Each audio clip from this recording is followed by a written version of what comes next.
Good evening and welcome to the Village Board meeting for the Village of Pleasantville Board of Trustees. Today is Monday, September 16.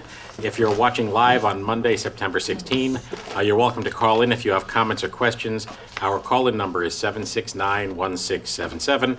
As always, you can watch us live on PCTV and the government channel through Verizon Fios or Cablevision Optimum, and you can also catch our meetings in a live webcast and later an on-demand webcast at pctv76.org. The primary focus of tonight is public comment regarding the Benchmark Senior Assisted Living Project, which has been proposed for the wooded parcel just north of the Methodist Church. But I wanted to make a couple of announcements just before we start. Our next regularly scheduled meeting is Monday, September 30, 2 weeks from today at 8 p.m. with a work session at 7. Again, our call-in number is 769-1677. And I had a couple of announcements I wanted to make, one of which is you have doubtless noticed that Village Hall is now wrapped in scaffolding. That is the beginning of a roof repair project that we are beginning. Patty, we're hoping that that will be accomplished in the space of... It's a 90-day contract. It will start in earnest later this week in terms of the roof repair. It also involves cabling on the roof for a snow and ice melt system. So there's a little bit of an enhancement to the project as well. So we have scaffolding around the building and metered parking across the street on Bedford Road. On the railroad overpass is restricted to accommodate delivery of materials and supplies. So sorry for the inconvenience. Hopefully we'll get this done and the roof will be sound and we can take down the scaffolding. Also wanted to mention that the police department has instituted a prescription drug take-back program. There is a drop-off medicine box in the front lobby of the police station here at 80 Wheeler Avenue, and you can drop extra or unwanted prescription drugs. That is both a great mechanism to make sure they don't fall into the wrong hands, and also a great mechanism to get rid of prescription drugs that should not be flushed down the toilet or poured down the drain, because all that stuff ends up in the water supply. So again, that will be an ongoing service in the lobby of the police station. You can drop off unwanted pharmaceuticals at the police station.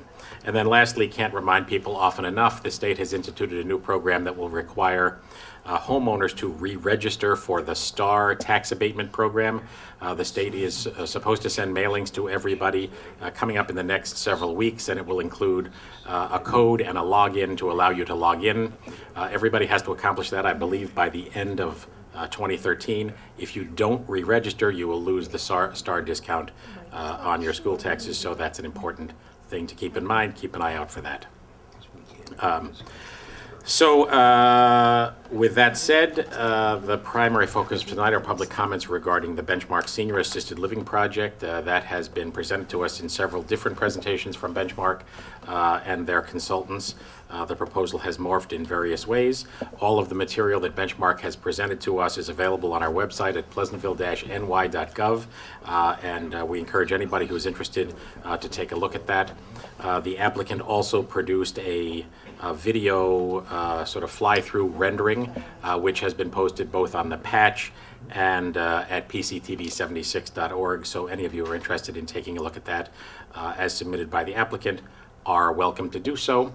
Again, the proposal they have made is for a senior assisted living project. It is not a zoning compliant use, and so they have petitioned this board for a zoning change, and that is the subject of tonight's public comment. So we have in some settings had sessions of this sort in work session, which allows a more informal give and take and allows people to speak from their chairs.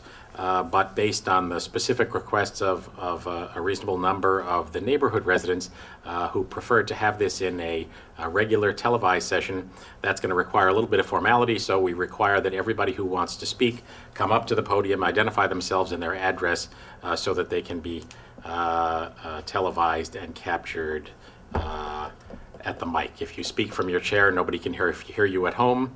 So we're going to ask that everybody follow that protocol in order to make sure that the record is clear. So with that, our first speaker is already here. Welcome. Thank you. Can you give us your name and address? Yep. My name is Lipton Tom. I'm at 24 Maple Hill. And I'm over here in this structure right here. what Benchmark showed us when they did their visual was, Lipton, I wonder if you can just pick the mic up out of the Oh. stand and carry it with you so we don't lose your audio.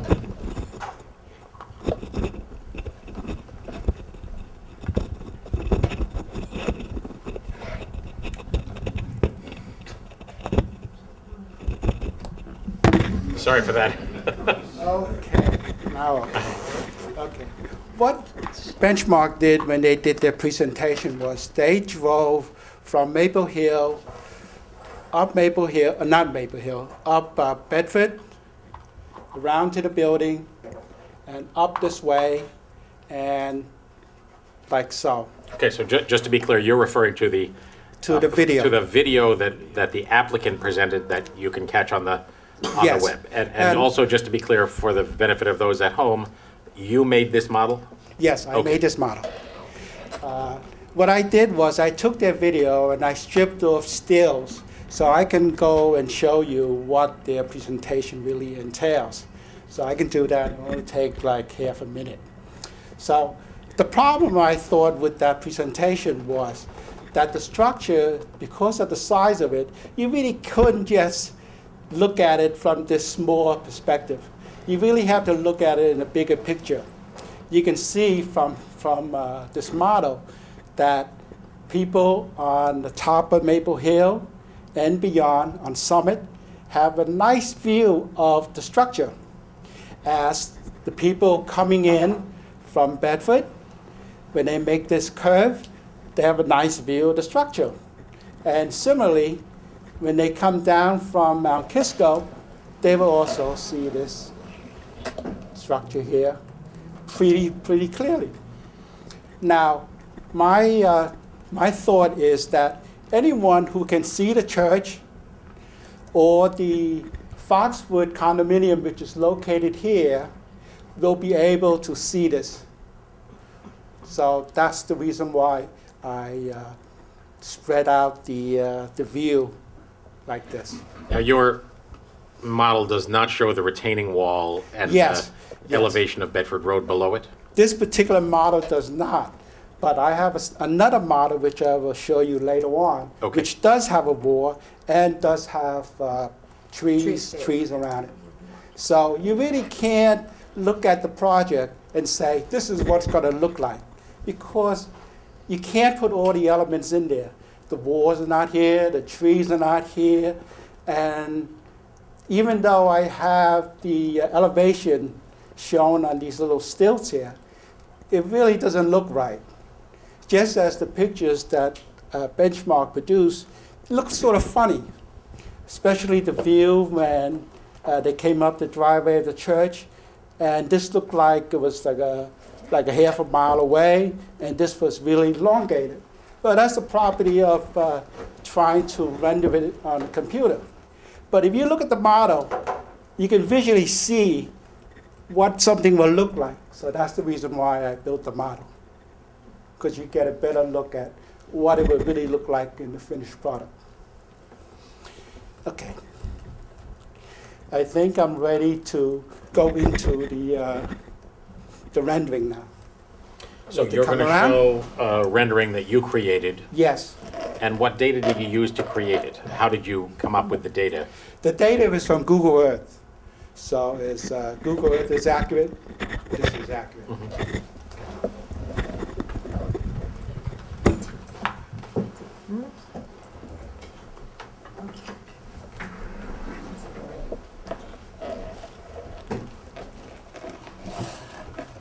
Okay, light please.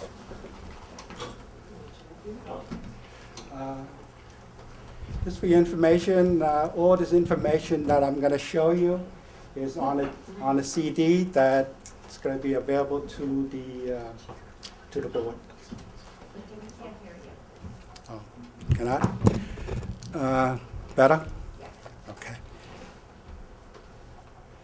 Okay, we'll start off with what did Benchmark showed us during their presentation. Well, this one just shows you some stills that looks at the building alone. And I'll just quickly go through it. So that you will remember what it would look like. Yeah, this is the picture that I was referring to. It looks funny. It is correct, but looks funny. These are stills from the benchmark presentation? Yes. Okay. Yes. This first set is just of the building.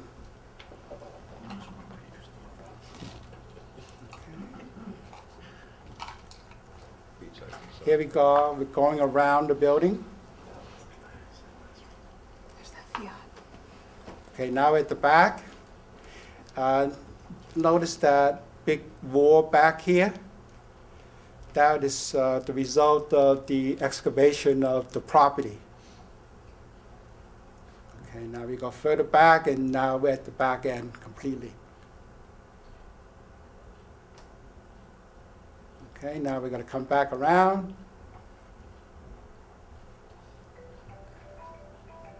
And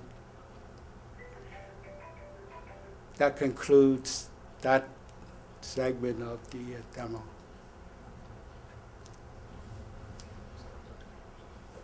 Now, as far as the actual video itself, this is their complete video. So I just want to be clear, because people are going to watch this afterwards on the web. All that you have so far shown is drawn from the presentation benchmark. Yes, this is from the benchmark And presentation. then you're going to segue to a presentation you created? Yes, Okay, I just want to make it crystal clear so that when people watch this without benefit of our commentary, they get it. right. All right. This is benchmark. Okay. This is how it starts.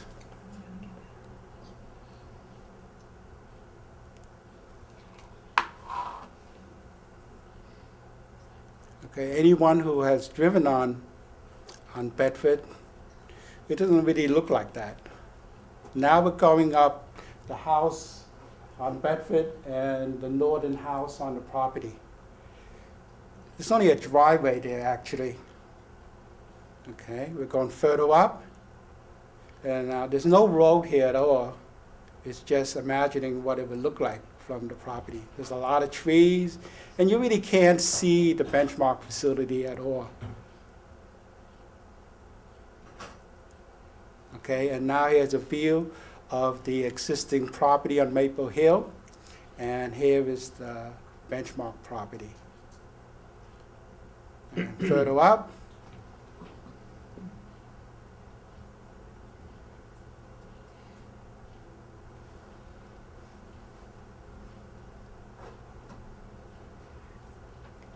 and we come back around to the front of Maple Hill. There is the church, the parking lot,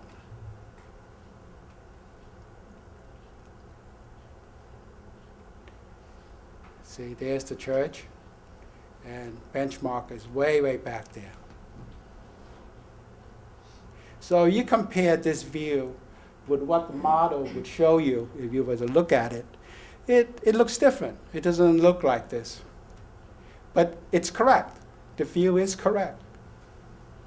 And it drives up the driveway.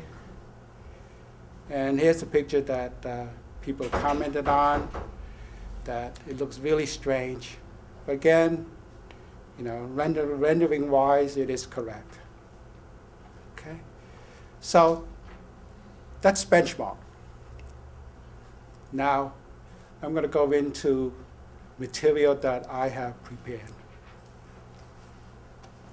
So what I did was, since they really concentrated on their structure and the church, I decided to do the same thing. Now, I just pulled the elements out. There's nothing there. There's no wall, no trees, no other houses, but just to look at the relationship of the property, of the buildings. Okay, so I'll just go through this. To point out, that's the church you're pointing. Yes, this is the church. The steeple would be over here, of course. Relationship-wise, is correct. Orientation-wise, the angle of the buildings are correct. The distance between the buildings are correct.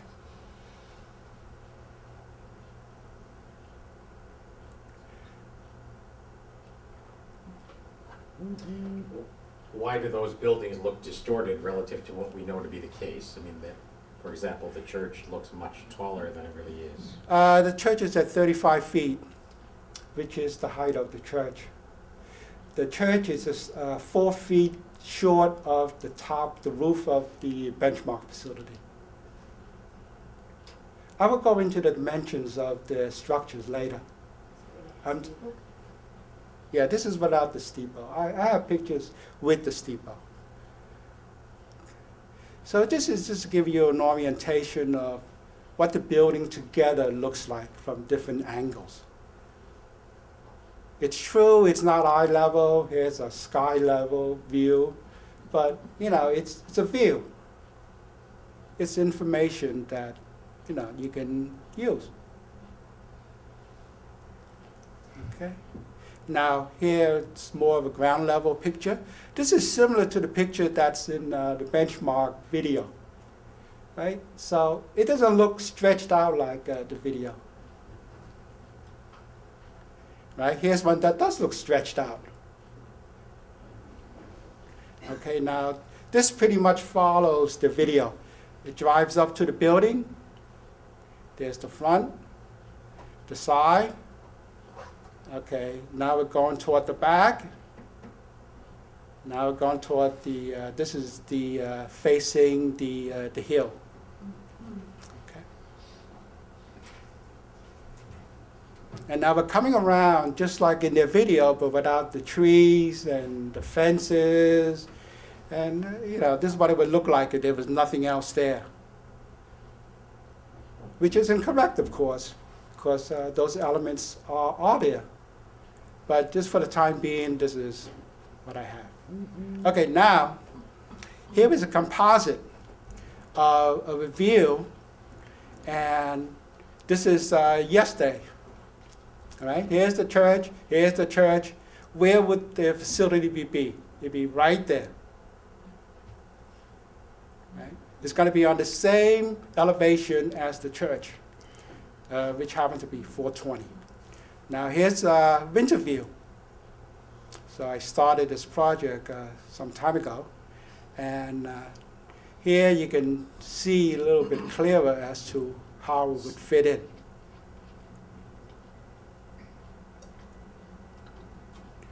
Now this is from across the street from Bedford. Okay, it's not exactly the same picture. This one is pretty much the same. There's the church, there it is. So you would see Benchmark over here somewhere. And same thing for this picture. Now, this picture over here this is the end of the church, this part here. So what you would have is the church sitting right here.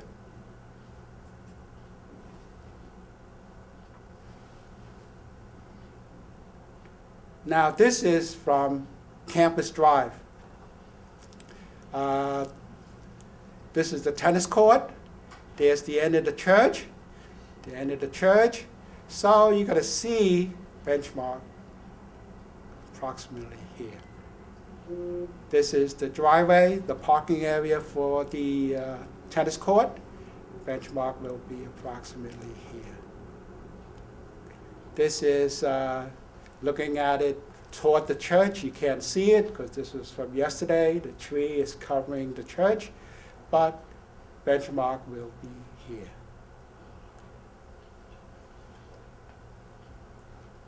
Now this is, now Bedford curves, so that's why I try to show in this picture. It actually loops around. So when people come from Mount Kisco, they make that curve, that turn here. Benchmark, here it is. It's going to sit right up here. And I'll talk about the relationship of the Benchmark building and the war later on. And there's another view. There's the church right down here. So Benchmark is going to come here. Now this is from the house on the northern end of the property. Benchmark property ends here. This is the summer view. And that's the winter view, of course. So Benchmark is going to appear something like this. Okay, that's the end of this segment. Now, that really don't give you a realistic look at the project, because there's only the two buildings. It doesn't have any other elements in it, but it's just information at this point. Okay, so we're going to the next. Now, this is the software that I use is called SketchUp, which is actually the same software that Benchmark is using. It is currently owned by Google. So, which is very nice because anything you do here translates into Google. And Google has some very nice things. For example, it can give you elevation. And it's a map of all the buildings. So all I did was I went to all the locations of the building and I built some structures on it. Well, this structure didn't exist, so I had to create it and I plopped it in. Now the question is, how do I know that this building really is the size of the Benchmark building? Well, I'll go into that later. Okay, so now here's a view. Okay, you know what this is? This is Foxwood. This is on the way up to Mount Kisco.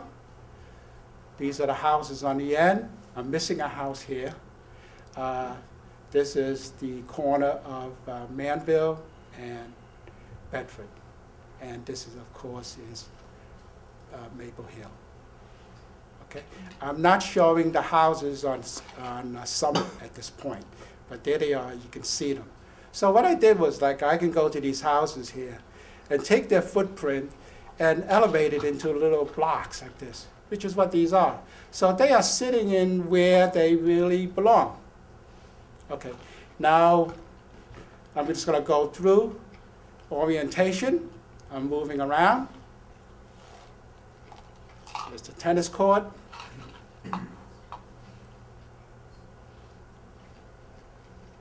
Okay, now I'm looking down from the corner of Manville and Bedford.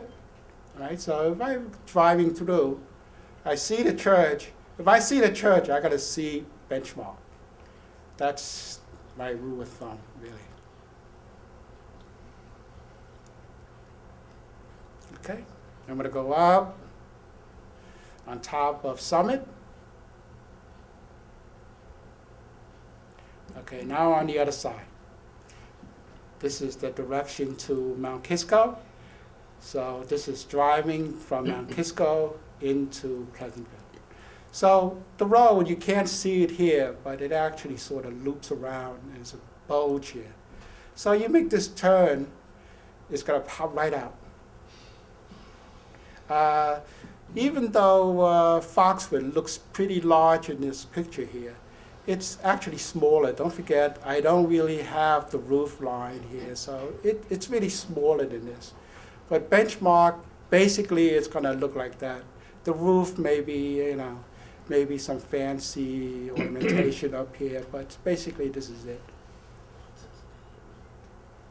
Okay, here.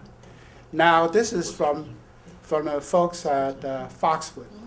This is what they would see. Somebody on the second floor. Okay, more from Foxwood. Okay, moving over more. Okay, we got to come to Campus Drive. Okay, just moving over a little bit. There's no roadway there, of course. Okay, So now- Lipton, can I just, Yes. can I ask, I mean, none of these houses sit above the trees. Yes, that is true. So But- I'm confused about, it looks as if all of these buildings are above the horizon line. Yeah, Sitting well, on top of the trees. the trees are not three-dimensional. The houses are three-dimensional. Uh-huh. See, that's the problem. But So the point being, it really isn't a representation of what you will see. It's a Yes. representation of volumes relative Yes, to one another. relative to each other, yes, that is correct. Okay. But it is sitting on the correct elevation now, right? If you were to strip off all the trees, the elevation would be correct. You mean, Lipton, that it's sitting on the right location on the hill, Yes, but the elevation of those structures are much higher than they would be in real life. well, I don't mean, forget, like they're this above the massive trees, they block have to be, here, right? like this building here. So see, this one here, I gave it a roof line. That's the church. Yes, the church. I mean- I gave it a roof line, but I didn't give any roof line to any of the houses. But And- even in the winter, standing at this location, arriving at Maple Hill, you can't see any of those houses. I mean, you see that they're Yes, there. but- okay, Right. I will show you. Okay. That's Different because rendering of- you've overlaid them on top of the trees, On right? top The of the trees are trees, behind them. exactly. Yes, Right. because the Houses. trees on this aspect of the program, it's a flat surface. Right. Okay. It's a flat So I just- surface, Right. but it gives you the photography Right. of it, I you know, just the didn't want elevation. people to misunderstand. I mean, Right. Yes, you can't see the houses that way either, so Yes. it's not a fair representation of the view. yes. Okay, fine. That was Okay. my point All right. on the benchmark presentation. It really wasn't a fair representation. This model is not a fair representation. This is not a fair representation. Anything by itself is not a true representation. You're not going to get that until you actually build the structure, and there it is. But then it's too late. It's too late. So what you have to do is you've got to sort of, well, this picture looks like this, in this method it looks like that. You sort of got to put it together and say, well, I think it's going to look like this. And you can only think that's going to look like it. You don't know until you actually build it. Unless you're a professional model maker, which I'm not. But even then, you really have to build a model to encompass an area that's sized to the impact of the building. If the building is big and people can see it half a mile away, then you really got to make a model that go out that far.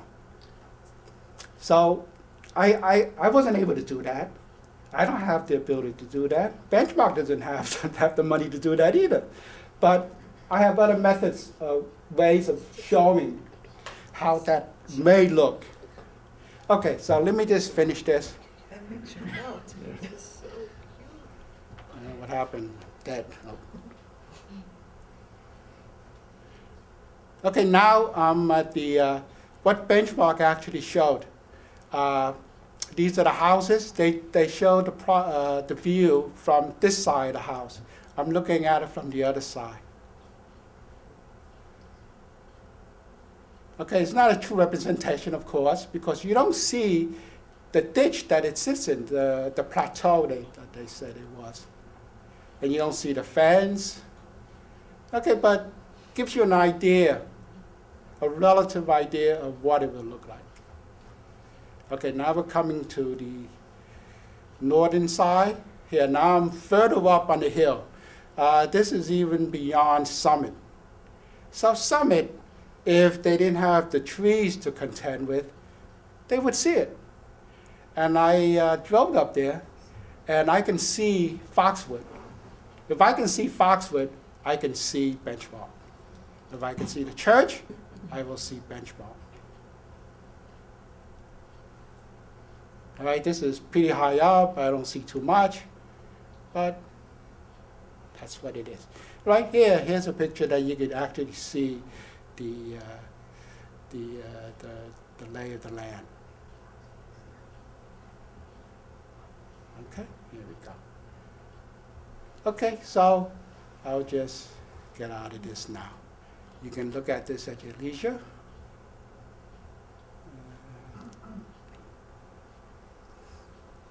Okay, that was fine. That just looked at Maple Hill, basically. But let's look at a bigger picture. Let's go to Google Earth, summer.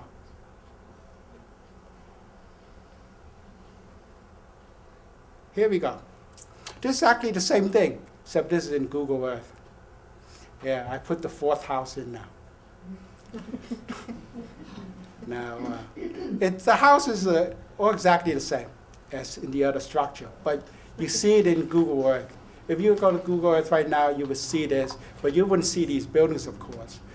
You would see the flat version of the church and flat version of all these buildings, because no one has gone and put in 3D images like they do in the city. That's where they come There's no from. street view, you think? No, not street view. 3D images. 3D actually, you can get 3D images. I mean street view on Bedford. You can ride around Bedford and you can look at these houses. All right, I don't want to hurry you, but we've got a lot to do, so if we Okay. keep going through here. Okay, so here we go. Right? Let me just. So I go through Bedford. Yeah, let's gonna get to some interesting pictures here. Okay. This is Bedford, not Bedford, 141, right? Manville. This is the corner.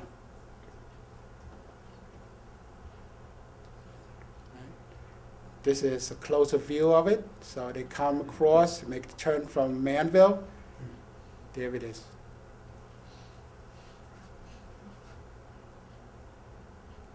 Okay. Then I go pretty far out. I actually look at it from downtown even. So I'll just skip that. So there's more to say.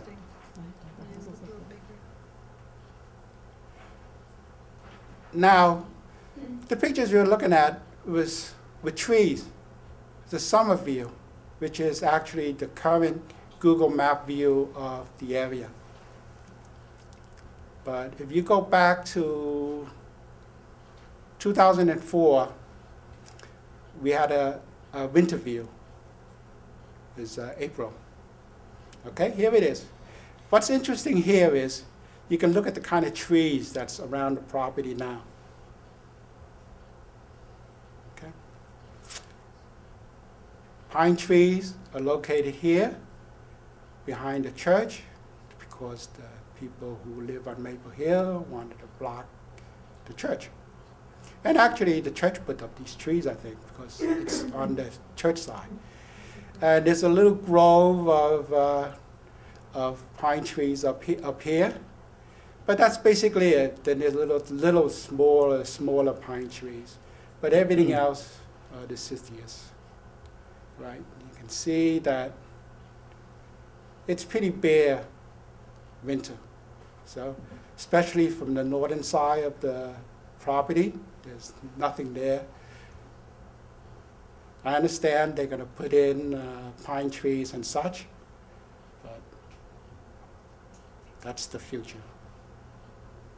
Okay? So, this is what it looks like in winter. Is it 100%? No, but give you an idea. Okay, next. Okay, now, let's go look at the model. I have two models. I call this the large model. And I'll just go over some of them.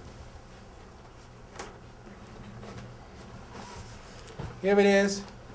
You don't have to have the model in front of you. Here's a picture. I give you pictures of what it looks like from every conceivable angle, direction. Okay?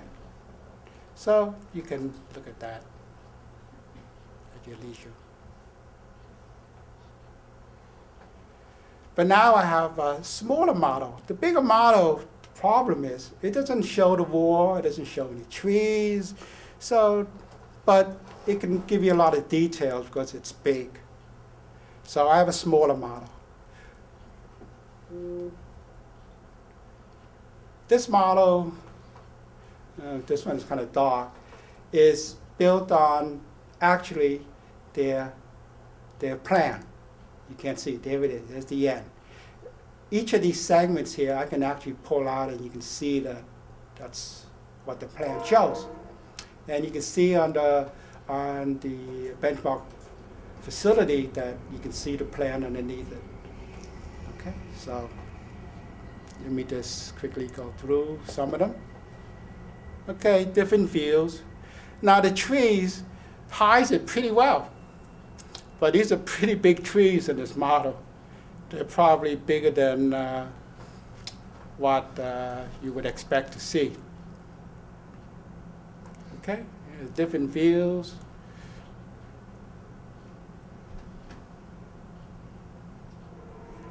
Okay, now what I want to get to is this. Hold on.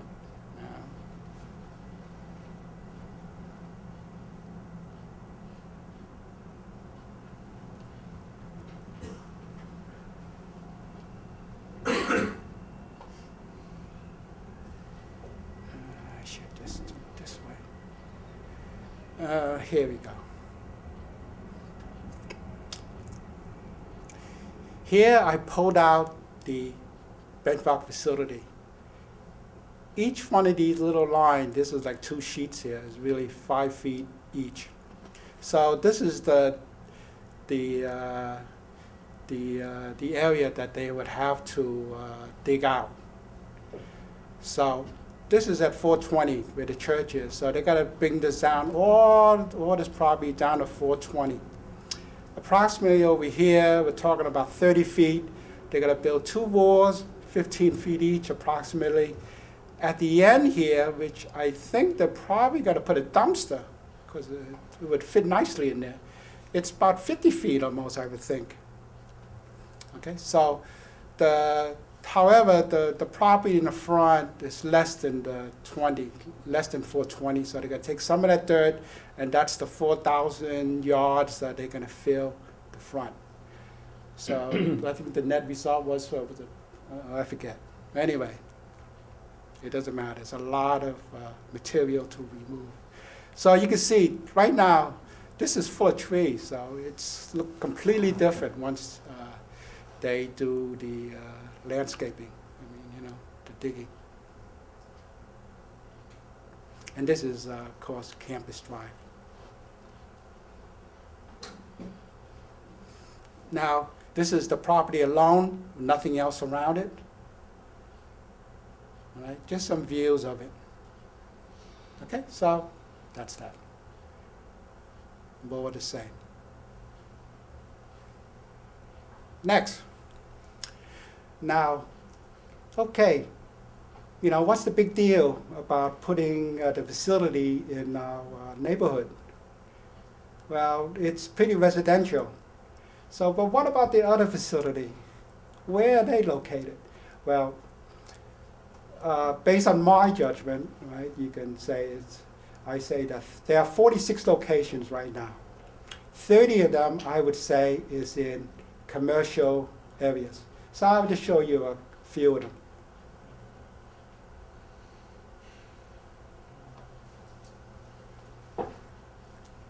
Okay, this is Coachman Square at Woodbridge, Connecticut. It's residential housing here, some apartment houses here. This is Benchmark. So then I took the liberty of tacking on, plopping what the Benchmark facility looks like. Well, the size of it in that current location. Here it is. Orientation is different, but there you have it. All right. So you can look at that. There are how many did I say there are? 40 of them? No, 30 of them. There are 30 of them. 16 of them, I say that, well, they're in some sort of residential area. Well, there's some houses here, right? But there's a lot of empty space here. This is a very popular design of Benchmark. They love this design. It's very efficient, I think. Well, so I put this in a residential area. Would you do that? I don't know. Well, but here it is.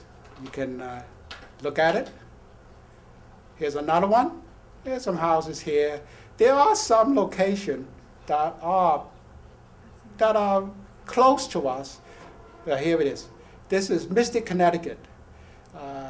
Anyone who knows Mystic Pizza is located right there. And it's a very nice area. And I was shocked when I first found it there. I didn't know it was there. But there you have it. There's quite a few houses around it. This is probably the most residential of their property.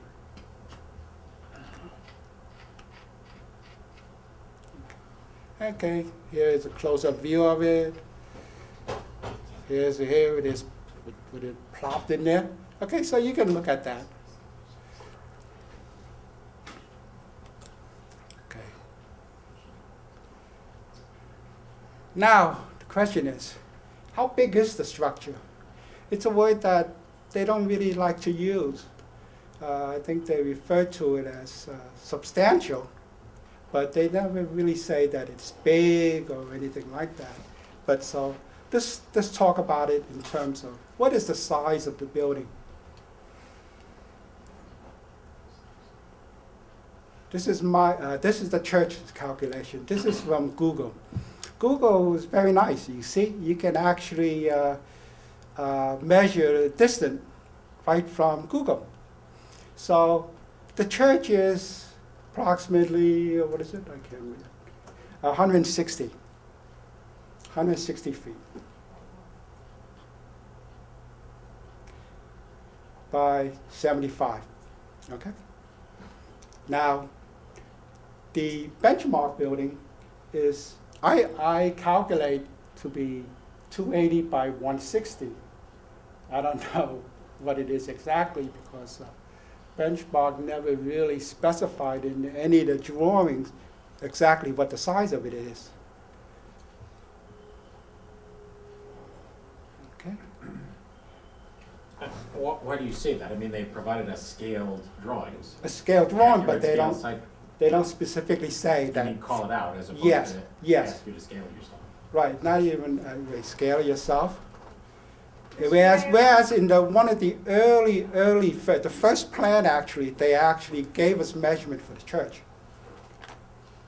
But not, as I recall, they never specified it for this building. By the way, this building is the 3-story building and it is the new shape. The original building had the same width approximately, based on my calc, of course, 160, but it was 309, maybe 310. Now it's 280. So they made it, 30 feet, shorter. Okay, so this is what you see in the building. This is the size of the building that's here. Okay, now next. Okay, what does that mean? 280 by 160. Okay. BRS.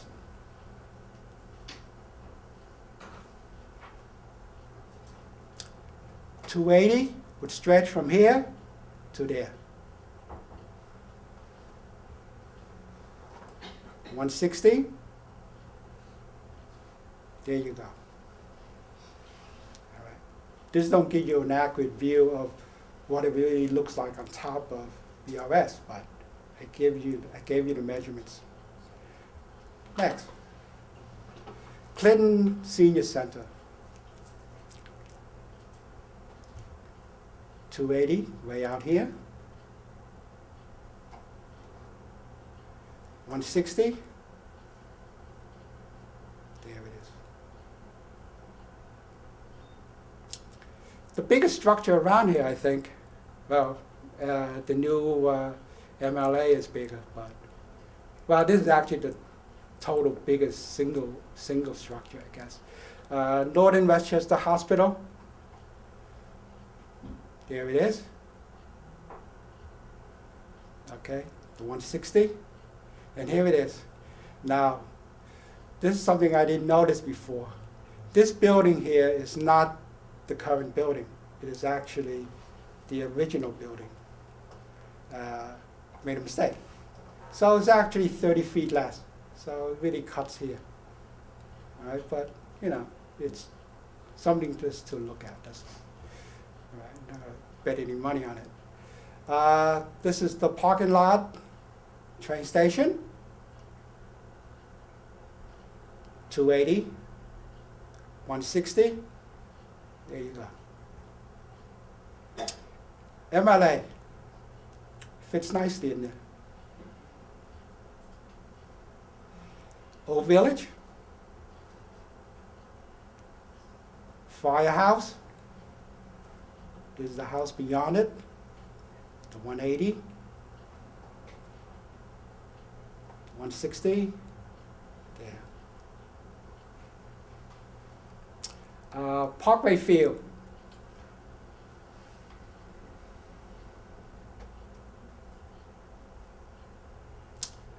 Pleasantville High School.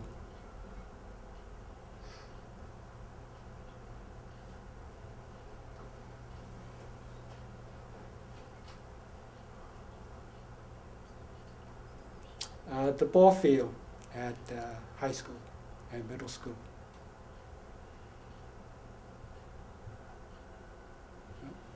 I guess I didn't plop it, huh? No, I guess I didn't. Well, ShopRite. It's the entire building. ShopRite is actually here, of course. This is the bank.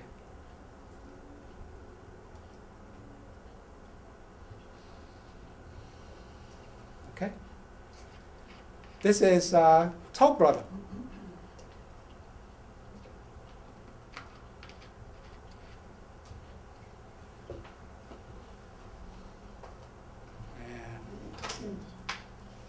What happened here? It's died. We're almost done. Old Village. Village Hall. Goes way up there. Beyond the train tracks.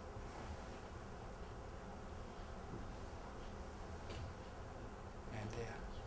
Now, all these structures look kind of big here, but big isn't a bad thing.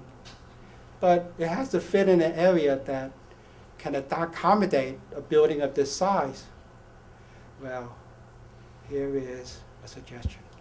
Cottage Group.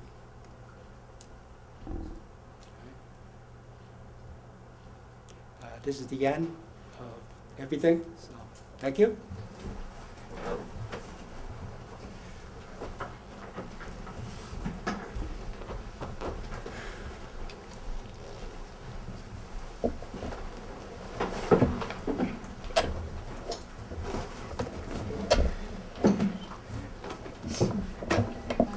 Thank you, Lipton. Put a whole lot of work into this. Anyone have any questions to ask? Oh, as I said, I have copies of all this information for you. Thank you, Lipton. Thank you very much.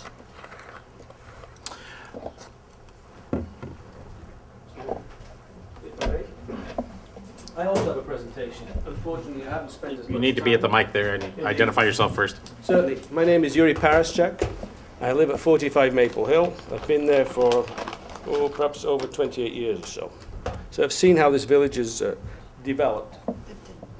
What I'd like to do today is provide a short presentation of some of the aspects that Lipton's already covered and some aspects that deal with the quality of life in the village. It's fine. Thank you.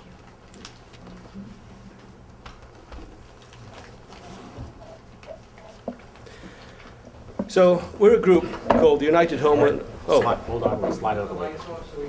Yeah. I should just announce we've got 11 minutes on this page, so I might have to. Okay, we may have to jolly stop. good. We'll probably get through it before then, though. All right. So first of all, I want to commend Lipton as part of the team for an inordinate and incredible amount of work that he's done. If you tried to do some of this yourself, you realize just how much time, effort it takes to do this. So as a group, we're homeowners in this area, and many of us have been here for over 30 years. An estimate, I made a rough estimate of how much we've paid in taxes during that period. It might be wrong by 30 or 40%. We really want to preserve this bucolic nature of the village, which is why we bought our homes and are raising our children here. Here are some of our concerns. We're worried that the village is in the process of destroying some of its nature by permitting this floating zone to take over a large wooded area at the Methodist Church. We're not against development, we're just against development that completely changes the zone that we went to live in. The floating zone is being proposed to allow the construction of a building which I measured to be about 2 acres of floor space, which will be used 24/7, and it's completely out of character with the neighborhood that it's being put into. We're concerned about the ownership of the property, the fact that it's really an REIT that owns most of it, that Benchmark is going to operate it. And ultimately, as you'll see, the whole structure, it's a financial structure created to create value for the shareholders. Nothing wrong with that. That's how America was built. But let's be clear, yes, it provides care, but its ultimate objective is to provide returns to the shareholders. And we think it's going, we don't think, our team really thinks that the construction of this facility goes against the interests of ourselves. We've petitioned, a number of us, and there's over 160 people that have signed a petition, and we've delivered this to Ms. Dwyer, and there'll be probably more when this is finished. This facility will be one of the largest facilities, not only in the village, but in the area, with about 2 acres of living space on 3 floors, where the area really is probably a radius of about 2 miles. It has its own food facilities, laundry facilities, 24/7 staff. It's also non-furnished, which means that furniture will be moving in and out. Just doing some rough estimates, we were told the average age is about 85.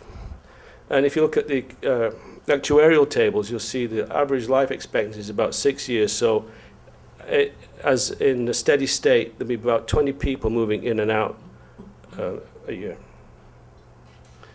We actually went to a professional company in Canada. We took the county's 2-foot contour maps. We took the best information that we were able to get from Benchmark and placed the building. The building itself, this is the view from Campus Drive. The building itself, the finish on the building might not be exactly correct, but its dimensions are as best as we could get them. You'll see the retaining wall in the front, and we also did work to show the retaining wall in the back. Here's what it looks like in comparison to the church. Now, there's been a lot of discussion about perspective. Let me explain a little bit about perspective. When you have a camera, it has a focal length.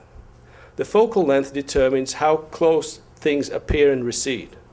So it's the nature of who is doing the rendering that determines the focal length that determines what it looks like. In addition, the second eye provides an additional correction of perspective, which is not possible to do with one lens. However, this is about as close as we could get it from a bird's eye view above Foxwood condominiums that would be representative of what a person would have. Here it is, a view from the parking lot.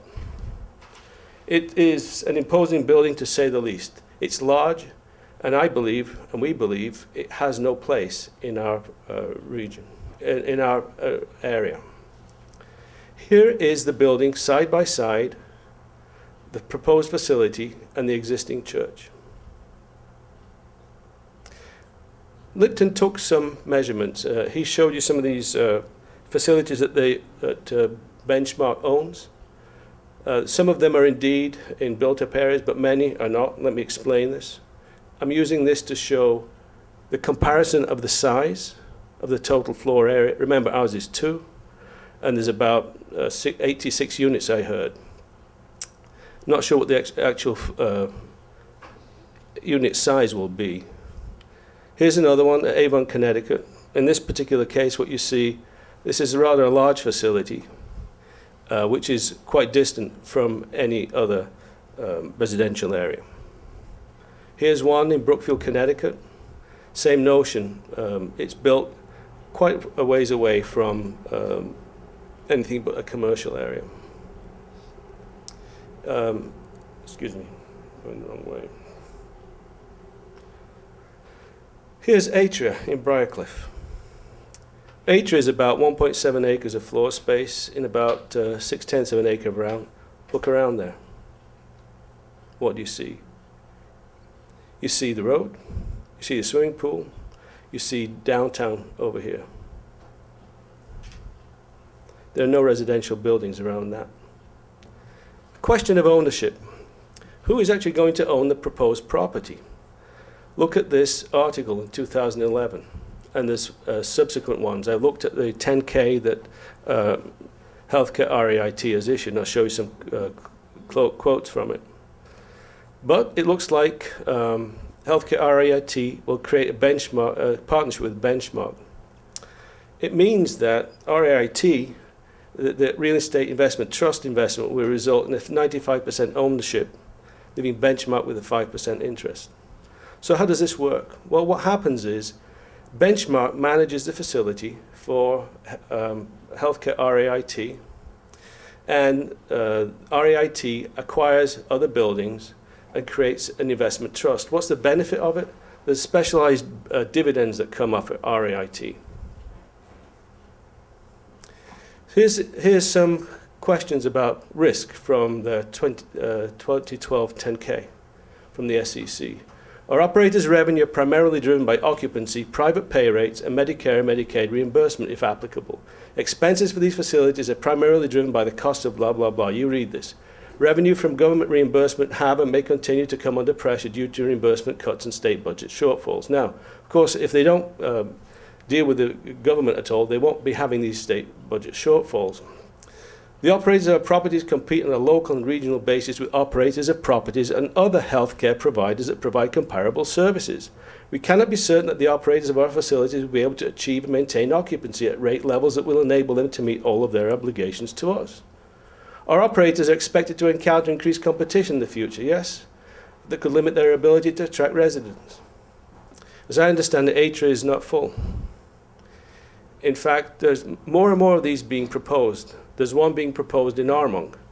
It turns out it's right by 684. On one side there's the sewage facility, and on the side there's other industrial facilities.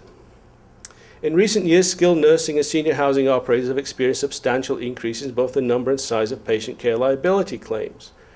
What's the point here? The point is, as these risks increase to the REIT, who is going to own the problem? Who benefits from this facility? And I'm using the old technique of the orators of past that say, not, it seems, the homeowners who have been here for decades, not the nature of the village, not the over 160 people that signed a petition. And, you know, I could be wrong, but I've done a sort of an assessment, I've done an assessment based upon revenue if this facility is full. It's about $3.5 million of profit. But, you know, how is this going to benefit the village? Well, we heard there's about $60,000 of taxes will be reimbursed to the village. Is that right, Mr. Mayor? Do you recall that? No, that's not right. Would you correct me, please? I'd have to pull the numbers up. But Okay. So this village generates about $9.2 million in taxes every year. If the $60,000 number is correct, it won't make a % difference in the total revenue. And that's it, and thank you for your attention. These charts will be posted on our United Pleasantville Homeowners website. Other speakers? Welcome. Just to, I want to get the tax numbers clear, because I think the number is more in the 300,000 to 400,000 range of taxes to the village and the school district. So Yes. I don't want the 60,000 number to be lingering out there, because it's nowhere near correct, the number, How much the is amount of. tax revenue to the village? Well, I mean, we can break that out, but it's 300,000 to 400,000. I mean, you pay school taxes too. That's the biggest part of your tax bill. So This board is considering, we're considering everything. considering, this is the village board, not the school board. Okay, but recognize, and I understand the point you're making, but Yeah, I do the reality here is that the school board has no capacity to affect the tax base one way or another. They're dependent upon what we do and the other boards that are involved in some of the rest of the school district. So, As far as creating a new right, tax base. the money is they- coming out of all of our pockets, And for most people, the school district taxes are by far the biggest component. So when we consider these matters, taxes are obviously a piece of the story, and it is not only appropriate, I think, but necessary for us to look at the overall benefit to the community at large, recognizing village tax and school tax, obviously the other taxes as well. Fire district, ambulance district, all that stuff is all going into the picture. Welcome. Bjorn Schellenberg, 107 Bedford Road, corner of Bedford and Manville. We've been in the village since 1984. And I just wanted to ask a legal question about spot zoning. I'm not a lawyer, but I talked to a lawyer and I understand that, and these are my words, the definition of spot zoning is when a zoning is changed meeting three criteria: one for a single property owner, two, without it being incorporated in the master plan, and three, not beneficial to the other adjacent properties. It would seem to me that those three criteria are met, and I was just wondering, why is there even a question about changing the zoning? Joel? I'll defer that to Joel Sachs, our village council. I mean, there's a lot of cases on what does and what does not constitute spot zoning. And again, I mean, the zoning has to be in accordance with a plan, but a plan can always evolve. That doesn't mean that whatever the zoning is today, the zoning can never be changed in order to address changing conditions. So I just don't think there's an easy answer to that. I think the applicant has submitted some documentation previously that's in the record as to why they believe, based upon certain cases that they've submitted, that this does not constitute spot zoning. That is true. That's the applicant's position. That was one of the questions we Right. raised to them early Right. on in the game. So, and Bjorn, the applicant's materials are all available on the website. We'll double check to make sure that piece of it is there. Okay.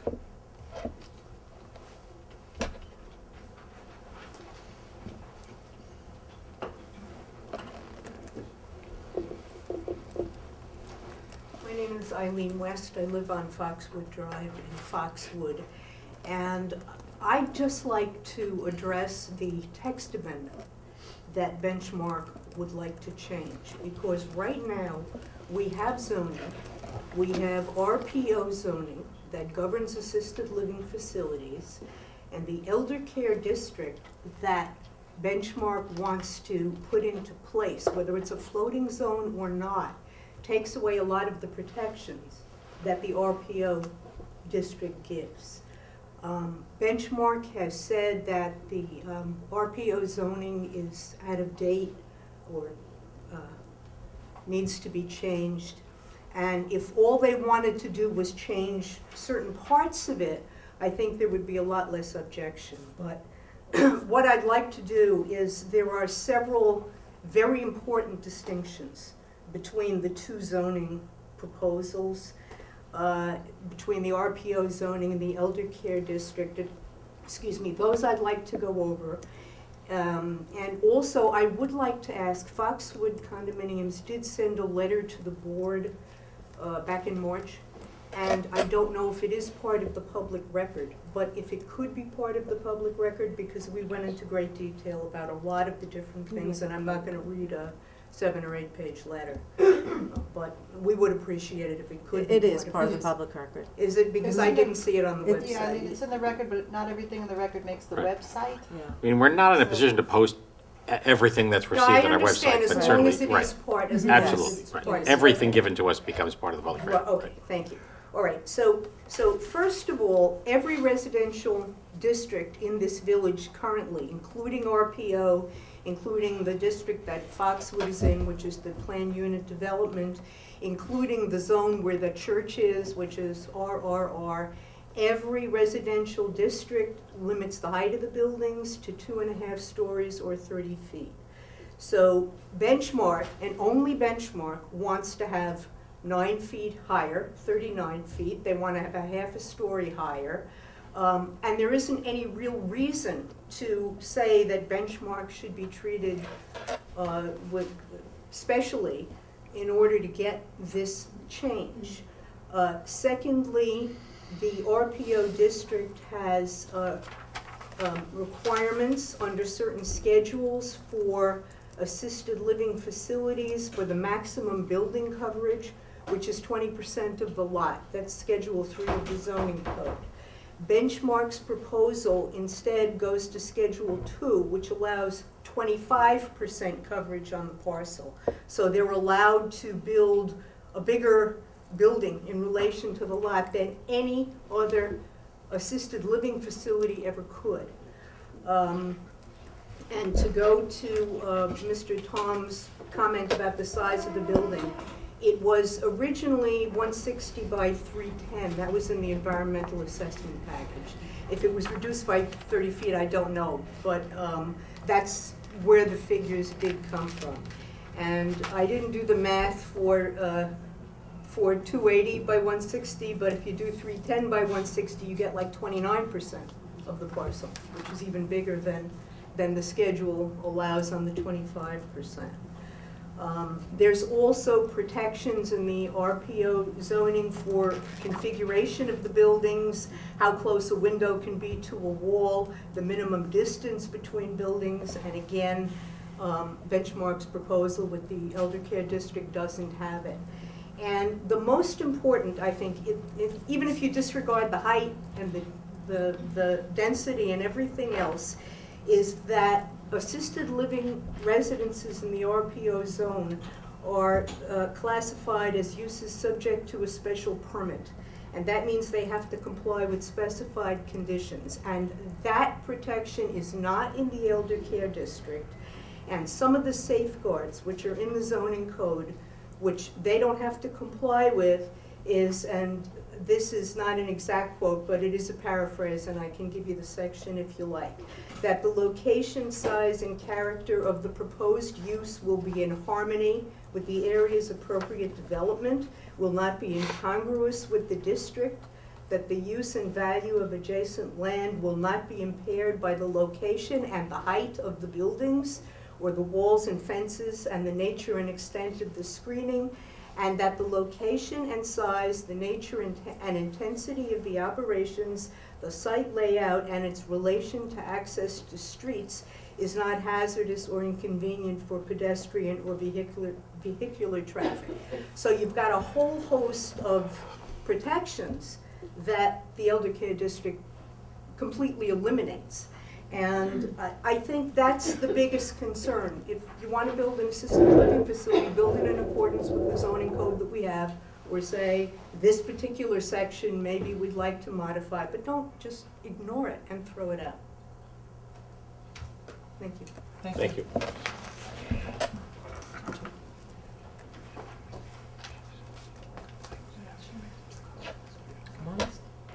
Come on down. Come on down. Welcome.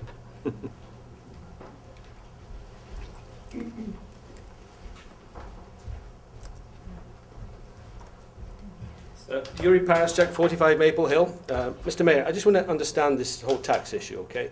If, let's say, theoretically they generate $300,000 of taxes, how much of that goes to the school, and how much of that goes to the town, and how much of that goes to the village? What percentage? I don't have that number directly in my hands. It's in the materials they have provided, Yeah. and I believe the number was in the $400,000 range, all in. Right, Village, right. school, Yeah. county, et cetera. Right. So that breaks out, obviously, across the various Right. taxing entities, and Yes. the village gets a much smaller piece of it than the school district. Exactly. But the overall impact to a village resident is a significant increase in the tax base. So I don't mean to suggest that that's in itself determinative, but I can say, having nothing to do with this specific application, we must increase the tax base, or we're all going to get strangled to death. Well, perhaps, Mr. Mayor, my job is to run a worldwide program around 12 research labs called Smarter Cities. Uh-huh. And in this whole program, what we're finding is that systems like villages, towns, and counties are quite inefficient in their use of resources, simply because they repeat what they do, or they don't have visibility to how the whole process goes on. For example, in one place in Ontario, we found that the town was actually doing planning for their infrastructure, and each part of the town, the road guys, the guys dealing with bridges, the guys dealing with water, were all competing for the same amount. Right. So what we did for them was we showed them how if we placed all of their demands, we showed them a map of the whole town, we estimated the lifetime of the sewer, of the road, and everything else. And by doing that, we showed them that the impact of changing the bridge before the road, before the sewer. And so we helped them figure out how to deal with the way that funds are applied. You mean to save money over time? Oh, indeed. So, I mean, Millions of dollars. God knows we spend hours thinking about that, and Right. anything you can add to the picture is 1,000,000% welcome. Right. My I- point, though, Mr. Mayor, yeah. is that, forgive me, please continue. No, my only point about that is I would say, having been at this game for now 12 years, there aren't any, I truly, truly, truly believe there's always a way to do more with less. There is no magic wand that is going to significantly change the cost of running this community. It's not as though there is something we can do that's going to knock 25 or 45% out of our budget. Is just not happening. One of the problems we confront collectively, again, having nothing to do with the benchmark proposal, but having to do with development in general, is that we have quite a few parcels, the Methodist Church parcel not being among them, that once had a higher, more productive economic use than they have now. And some aspects of that, going to what Eileen said, again, having nothing to do with benchmark, reflect the fact that the zoning is outdated and the kinds of uses that might repopulate these sites can't happen under the current zoning. And those are the reasons we're constantly looking at that and trying to find a way that both keeps Pleasantville Pleasantville and also keeps Pleasantville imaginable for regular folk to live in. So that's our mission. Indeed. And, we would like to see Pleasantville stay to be Pleasantville also. We'd like to see commercial development placed in commercial areas. I think one of the real things that sadden me is that we would think about going into a neighborhood and putting something in that neighborhood that, in our opinion, and probably if you asked the average Joe, is out of place and out of keeping.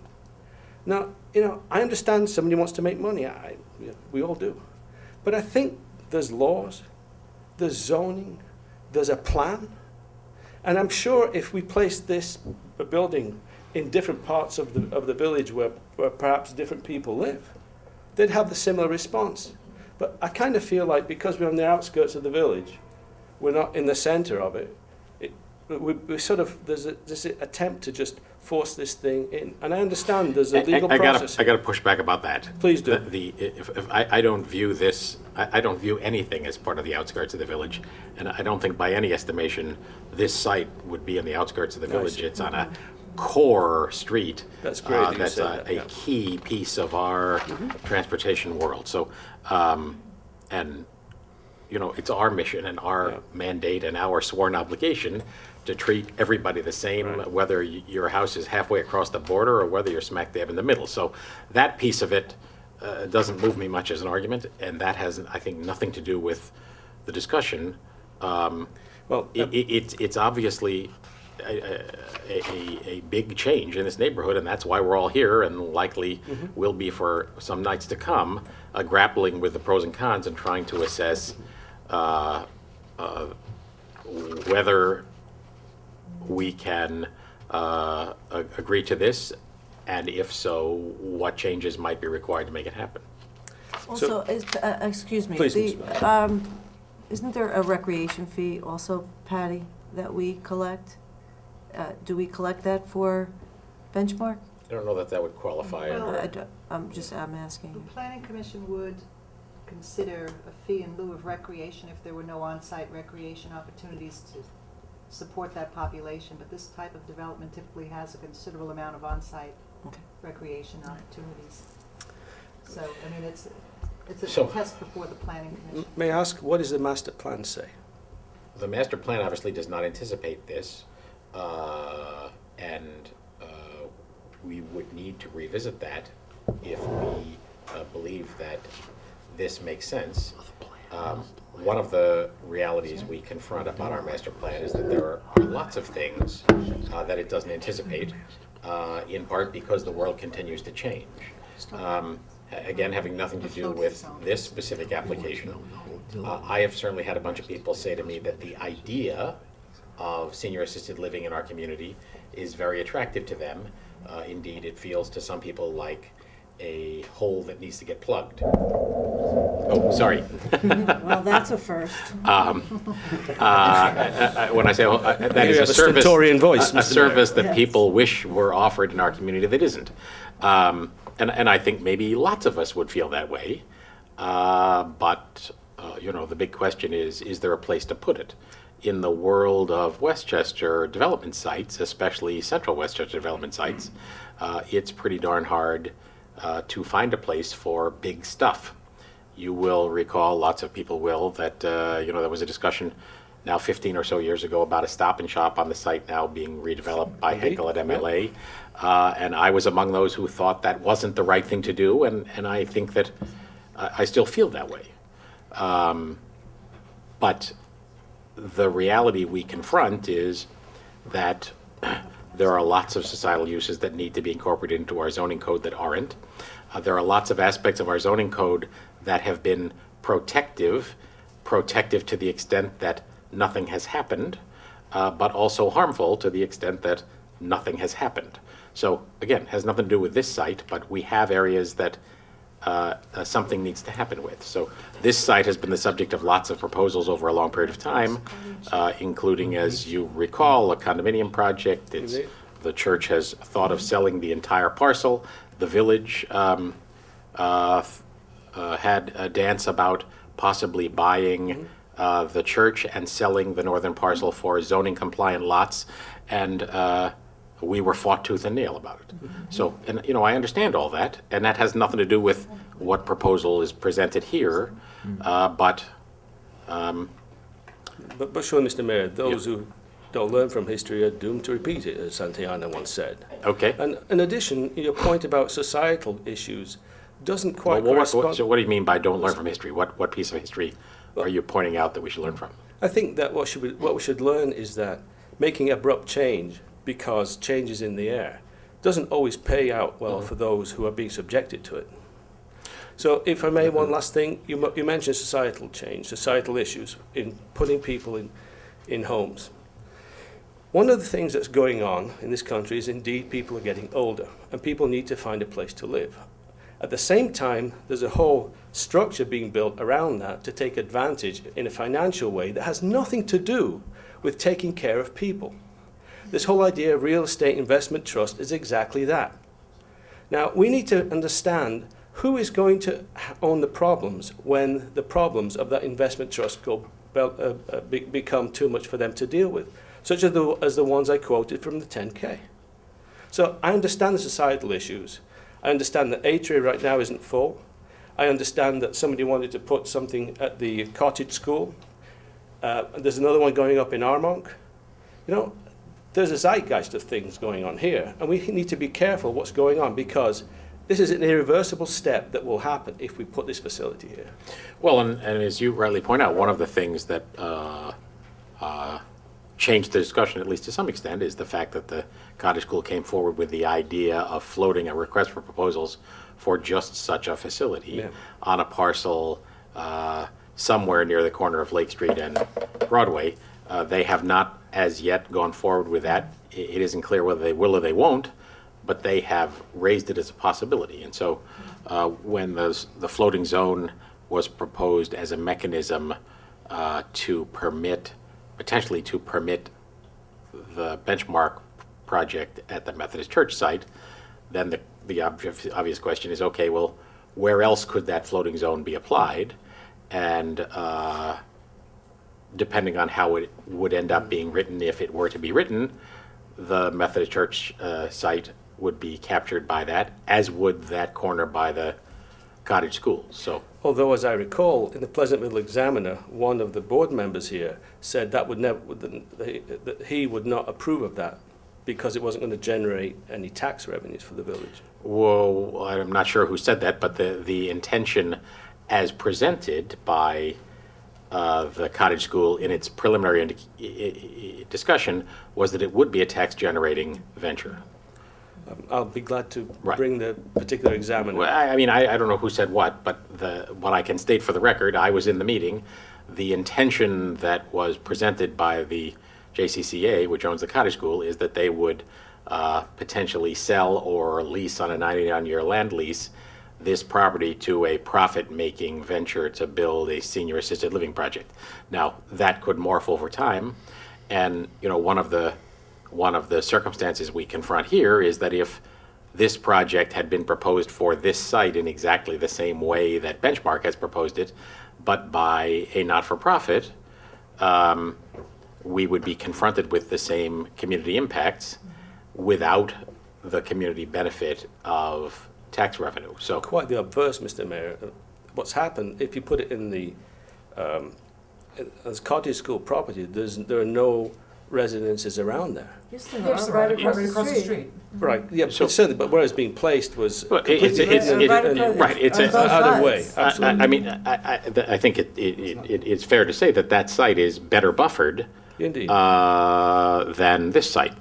That if it were available, as of the moment it isn't.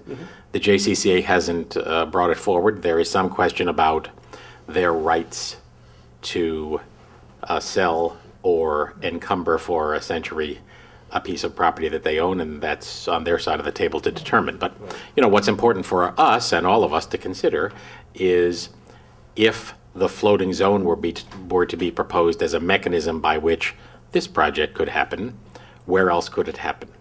So that's so a significant issue. I'd like to thank the board. I'd say that the floating zone is a thin end of the wedge that's going to change the nature of this village. Thank you very much. Thank you. Thank you. Can I just want to comment on the REIT for 1 second. Because it's this is a time-tested financing vehicle. It's been around for many, many years. The boilerplate that you read there is in almost every 10Q. Risk factors are required by the regulators to put in there. And quite frankly, the risk factors are the risk factors. Any business that we're going to look to develop have those risk factors, and if a business fails, it doesn't matter what's there or where they are in the village, it's a problem. So, it is, I understand the potential angst over the REIT, but again, it's I don't view it as any, it's not something that is an impediment to the good management of the facility. It's purely a financing vehicle. 1995, there wasn't much discussion of these things. Good evening, Mr. Mayor, members of the board. David Steinmetz from the law firm of Zarin and Steinmetz, representing Benchmark. I'm going to try to be very brief. First of all, thank you for inviting us to watch the presentation. We know tonight is not a public hearing, and I am not here to debate the neighbors in any way. I know there will be further public hearings, but there are a couple things that my client would like to make sure get into the record and are stated. First of all, I want to commend Mr. Tom for the amount of time and energy that he clearly put in. In many respects, our development team thinks that what he's done has actually been quite helpful in terms of elucidating some of the important facts, illuminating some of the topography, showing us all some of the location of the buildings. I think what he honestly, and I appreciate his honesty, admitted is that the views are correct, that you can't put all of the elements in the version that he presented to you, and I think the board saw very clearly that without the trees, the vegetation, both the existing landscaping, and my client has spent a lot of time, and our team has spent a lot of energy with a proposed landscape plan. To do this without that takes away some of the reality. And I understand that he was unable to do that because he doesn't necessarily have all of our plans. So again, I want to commend Mr. Tom. I think it was helpful to see much of what he presented. But there's one thing that I have to take umbrage with, and I can't question the fact that he relied on Google to measure some linear distance. This is not a rectangular building, and the linear distances that he seems to have measured reveal something that is inaccurate. If I heard him correctly, his measurement was 280 by 160. If you take out your calculator and you do 280 by 160, you're going to get a footprint of 44,600 some odd square feet. If you did that by 3 stories, we would be proposing about a 130,000 square foot structure. Now, I know Mr. Tom has spent a great deal of time studying our plans, so he had to have realized that every document we have supplied you has indicated that this building is approximately 72 to 75,000 square feet total GFA. Our footprint is presently 26,000 square feet, not 44,000 square feet. So again, I don't believe Mr. Tom intentionally tried to mislead or create an issue for the record. I think he just took some Google linear runs. This is not a linear, simple building, and I don't want the record to be replete with a number of references to this size of the structure. So that I think is very important. I think his volumetric comparison that he did, I leave it to the board to take a look at some of the structures and how they look on the visuals compared to the visual that we presented. And I want to just make one last point on the visual we presented. You'll recall the night we were here, there was some kind of technical glitch, and Google Street View was unable to be shown to the board in conjunction with SketchUp. We're offering to do another presentation, if it would be helpful to the board, let alone the community, the night of the public hearing or at some other point. We are prepared to come back. I know I was disappointed because Google Street View was unable to be shown. I know Patty saw it with the 2 softwares running simultaneously.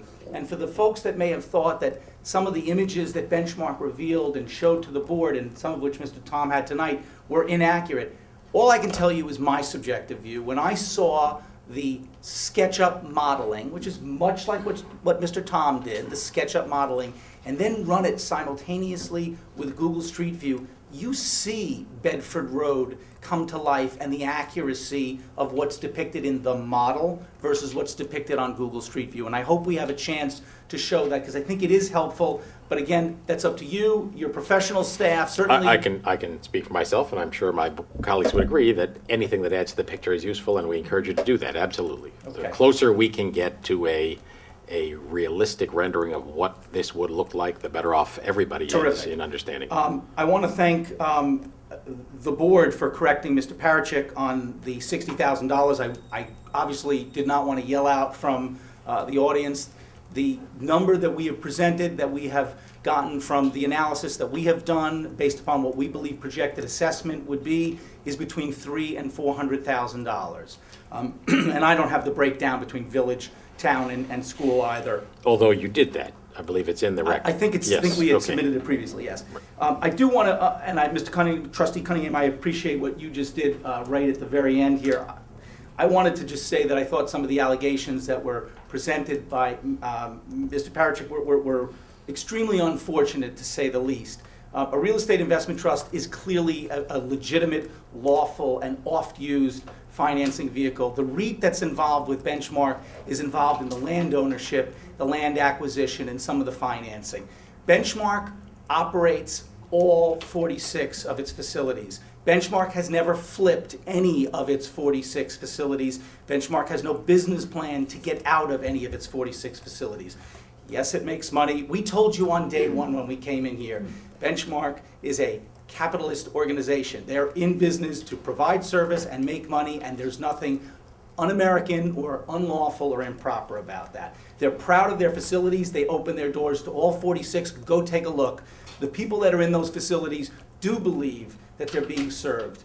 Our mothers and fathers and family members that are in the Benchmark facilities are there happily and getting taken care of because others can't take care of them. So for anyone to claim and insinuate that there's something wrong about that, or that there's some organization that's making money off of grandma, you know what, there's an organization that's taking care of grandma, and I think demographically the statistics demonstrate that it's necessary.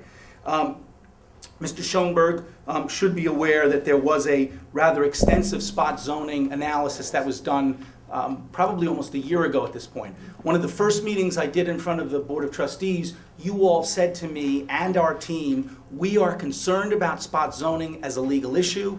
We want to make sure that we retain preeminent special counsel to advise us. You retain Joel at that point to get involved in this matter. And the first thing that we were done is we were taken to task on the issue of spot zoning.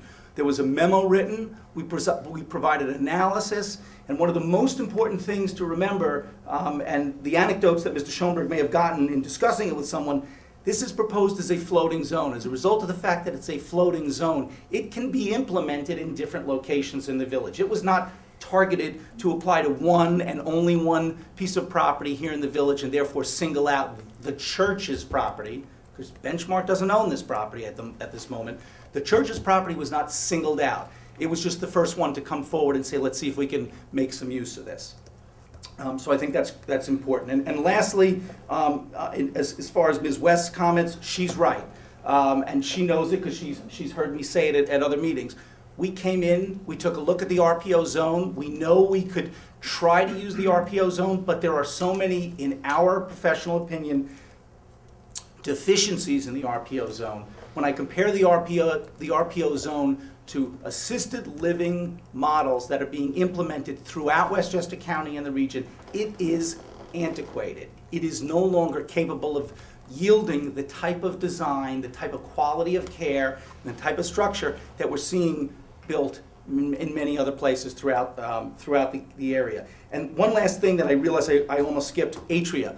My client's understanding, based upon empirical data that he has reviewed for the last 2 years, occupancy rates at Atria Briarcliff ranging between 90 and 98% over the last 2 years. So that's what Benchmark as a competitor believes Atria is fairly close to full occupancy. And I don't think you need to do much in terms of looking around Westchester County. There are a number of assisted living facilities being proposed because the growing demand demographically is there, it's palpable, and we really do hope to have a chance to be here in the village of Pleasantville.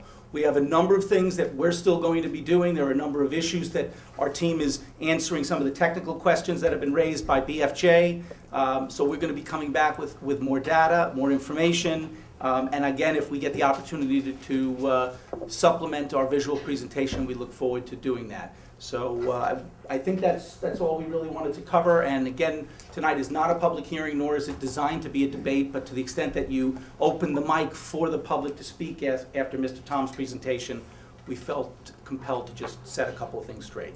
Thank you all for your continuing patience throughout this process, and we look forward to seeing you again soon. Okay, and I encourage you to come back with a Google Street View analysis. That'd be great. I just wanted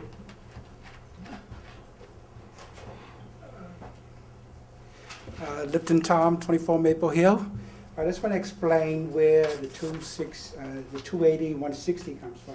If you look at the shape of this model, in all the plopping that I do in there, it is the shape. It is not 280, 160, a big rectangle. It is with all these little nooks and crannies in there. Now, the 160 is, if you can see from here to here, you notice it's beyond this level. That gives you the 160. It is from your own drawing. Now, the 280 is from the widest point, from here to here. So from here to here is 280. From here to this point, which is more than this, of course, is 160. But I do not transfer this massing, this 280, 160 block. I do it with all these little curves and everything. So. Okay, Thank you. understood. Thank you. Right. You're saying it's not a full back. Other speakers? Anybody else You want can't do a to? square foot by that. No. He's writing point for point. Good evening, my name is Monica Strobel, I live at 66 Maple Hill, and, Monica Strobel, 66 Maple Hill. My husband and I moved actually into our home 34 years ago today. Traffic over the course of these many years has increased along Bedford Road. This state road is unlike any of the other state roads where Benchmark properties are located, which for the most part are 2 lanes in both directions. Bears repeating that the density of this facility is not appropriate for our neighborhood as well as for the village of our size, which is only 1.8 square miles with a population of just over 7,000 people as of the 2011 census. I think when we were here, I don't remember, was it sometime mid-December of last year, I presented to the board as well as to Ms. Dwyer information on the sizes and locations of other benchmark properties. And I think just for the benefit of the general public, I'd just like to reiterate some of those populations and sizes so we can have a better view, a better idea of the locations in relationship to our village where we live. Waterbury, Connecticut has an area of 28.9 square miles with a population of 110,000 people. That's where the village at East Farms is located.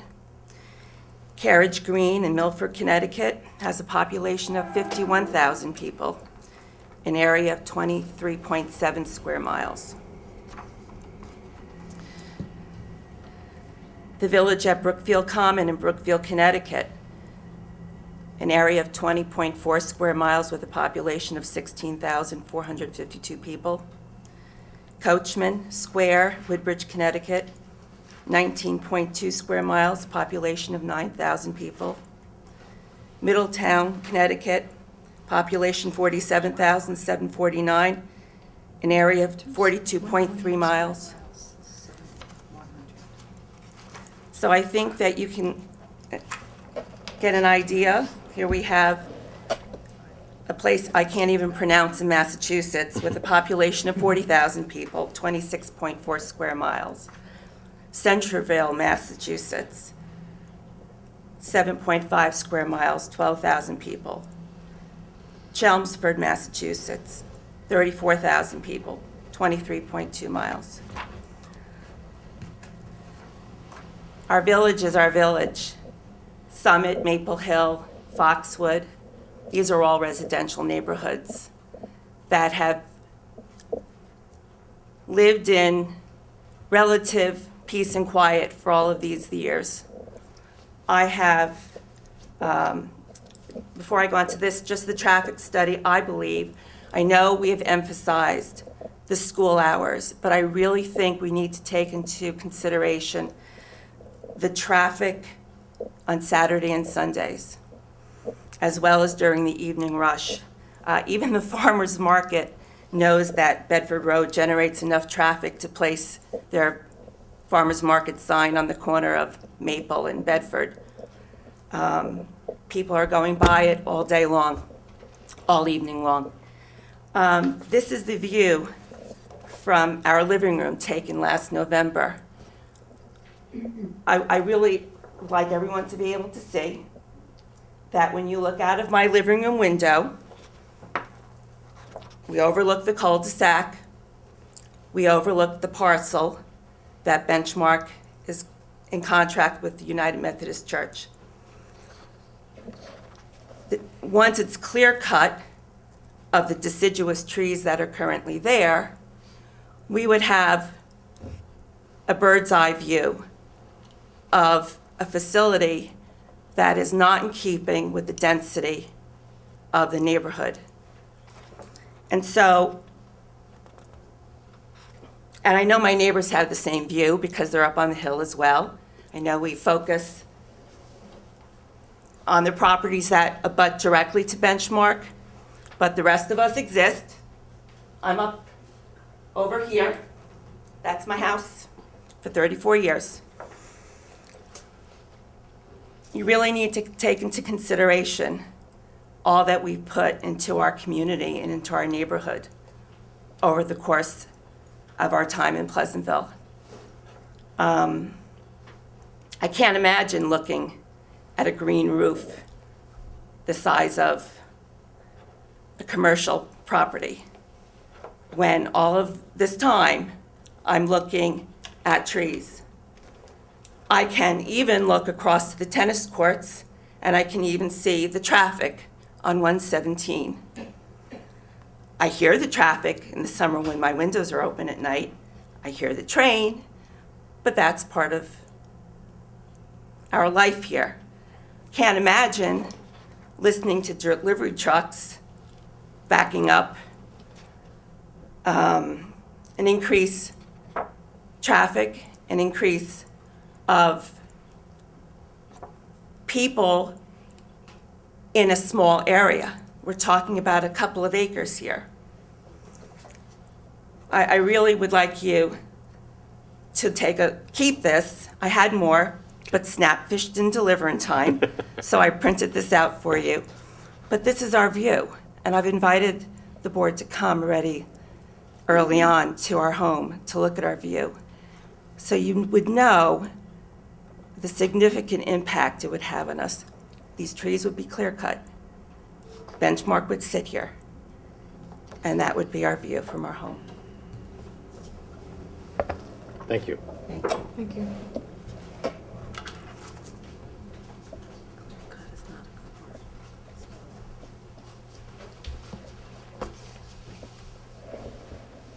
Good evening, Mr. Mayor and the board. My name is John Strobel. I'm Monica's husband. Yes, we moved in our house 34 years ago from today, because it's our anniversary, and I know. It's a great story. However, I want to say Congratulations. two things, and I'm going to talk from an unscientific plan that I took. I know there's a lot of facilities in the area here. There's a new one in White Plains. I work in Connecticut. I pass two on Greenwich. I pass one on King Street. There's the Atria. There's a proposal that's already approved in Armonk. So what I did is I took the ones that are open, and I said, let me call them up and see if they have a spot for my mother, who's 83 years old. I called every facility that's open up, that's around here, and they all said, within 30 days, we can find a spot for your mother. So while I understand Mr. Steinmetz might be 100% correct, they're 98% full, they would have a spot for my mother. That's every one. I did that unscientifically, but I just took that approach. I also, unfortunately, my in-laws are also in a facility in New Jersey. We visited them this Saturday, and I wanted to see how many cars go there. It was a beautiful day on Saturday. I couldn't find a parking spot. There literally was 100 cars, and about 20 of them were parked in the fire lane. The facility was completely full of visitors. Now, I know Mr. Steinmetz has said they don't get any visitors. I kind of dispute that. I know if my mother was in a facility or was in there, my in-laws, we try to see them when we can, but we do go to visit. And that's just my unscientific approach to some of the points that he was bringing up. Thank you very much. Thank you.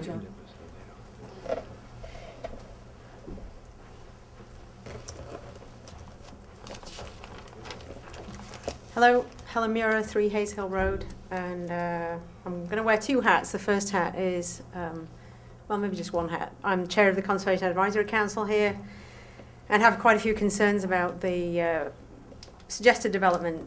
Firstly, the removal of the trees, which has been mentioned, would probably be clear-cut, even though there might be intent to leave some up. They provide shade, they provide a cooling effect, and they provide habitat. If you remove that habitat, that 3 acres of habitat, you're going to squeeze out larger animals, particularly deer, and instead of them hanging out there, they're going to be out in everybody else's backyards. They're not going to go away, they're just going to be somewhere else. But the biodiversity will be reduced, and I think especially birds, the bird population will be reduced by the lack of that 3 acres of trees. I think the visual effects are overwhelming, out of character, and I think the building looms. I'm a bit concerned about, well, actually I'm very concerned about the light pollution, the 24/7 nature of the property, and light pollution doesn't just irritate humans, it affects all creatures, it changes their behaviors, their hours, the way they mate, the times of day they do things. I think the traffic is going to be a big issue, again at school times. Our schools start around 7:30, so people are out driving around 7:15 and beyond till about 8:40. And in the afternoons, parents start driving to school somewhere between 2 and 2:10 and go to at least 4 unless it's sports, in which case till 5. And the Old Village has had quite a number of near misses with pedestrians crossing in spite of the presence of a crossing guard or even a police person. I've been narrowly missed, my kids have been narrowly missed, and I think that increased traffic through that junction will only heighten people's traffic anxiety, and more of them might drive through red lights. And I really appreciate the other neighbours, Mr. Tom, Mr. Parashek, Ms. West, and Ms. Strobel, and everyone for all the effort they put into these models and computer modelling. It is a huge commitment, and I think that we're all very anxious that this development be properly understood for the impact it's going to have on our neighbourhood. And finally, stormwater for that area. I'm not quite sure what the plan would be to handle it. I know that we have a stormwater expert in our DPW, but if it's the footprint that they're suggesting, plus all of the pervious pavement for the parking area, there's very little space for that water to be accommodated.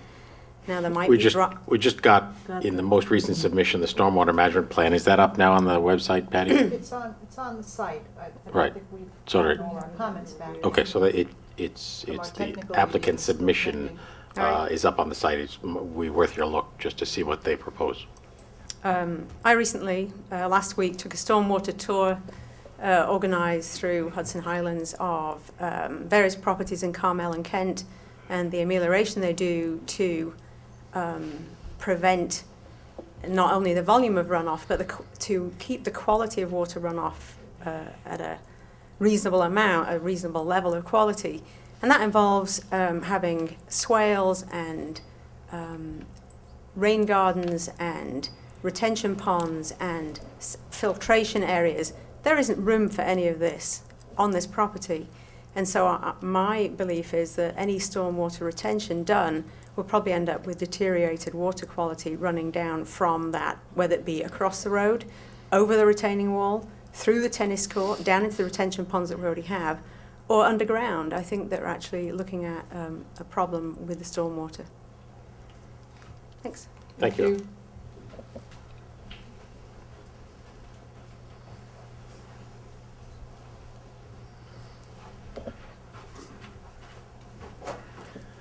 Hi, my name is Dan Blaney from 50 Maple Hill Road, and thank you for letting me speak, and thank you for all letting us have this opportunity. It's great. A couple of items. I understand that there's an agreement that we have in society where somebody owns property, they have the right to subdivide, and I completely understand that. And I don't have anything against the church. I think they're a great neighbor. I just think that what they're trying to do in this subdivision is not necessarily appropriate for this area. We're in a 3R. Everybody's been talking about it.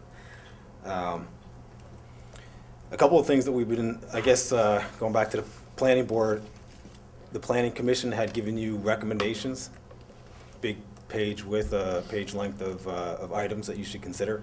Have they all been addressed, or are they still outstanding? Well, they're all part of the developing record and are part of the mix. Because there's some significant items. No doubt. Yeah, so how does that get addressed? Is that Well, in this or during the public hearings? We're or- not in the site plan process, although Right. that it will become a coordinated review depending on whether it progresses or not.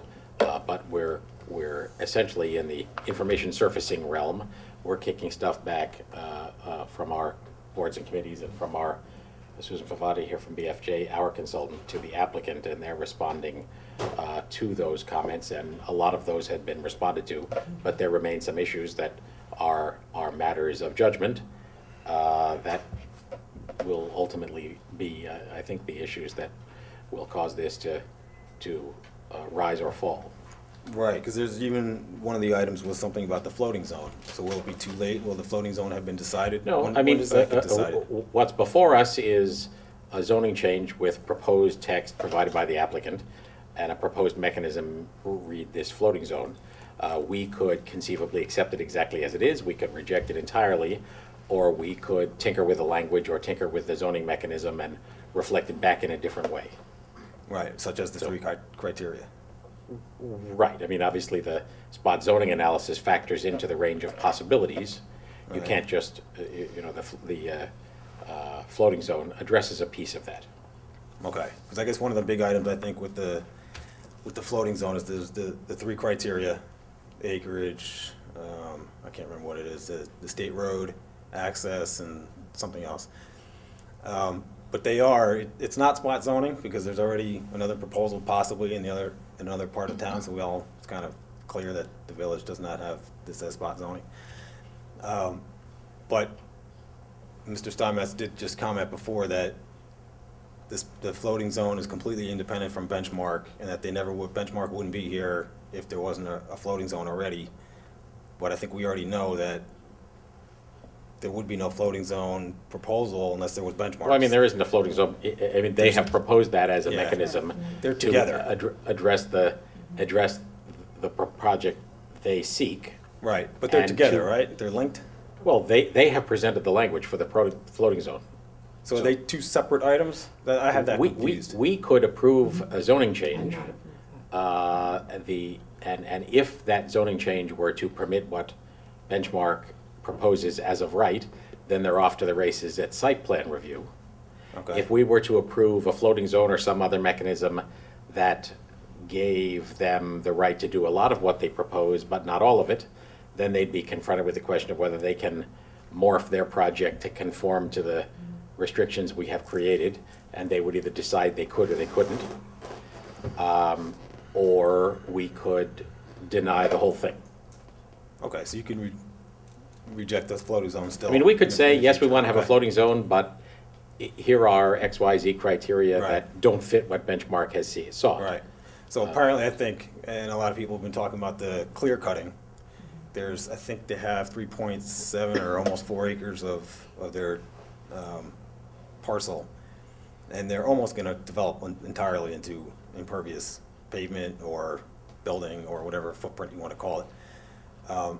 It's an extraordinary percentage of development in terms of, and there were numbers in terms of percent of buildings per your lot size. But this is an extraordinary percentage of imperviousness development for the lot size. And I think that should really be looked at in terms of. Part of it is pervious from the August I'm sorry, 26th impervious, meeting, yeah. yes. Say it again? Part of the lot is pervious.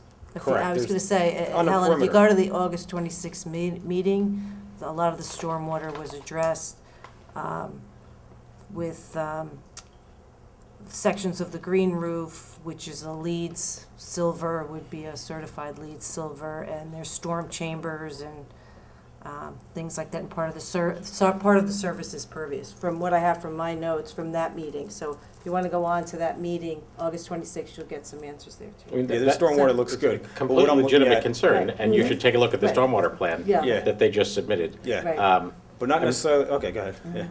No, that'll give you a lot of answers. But it goes, I mean, we confront this in a micro and macro scale all the time. Right.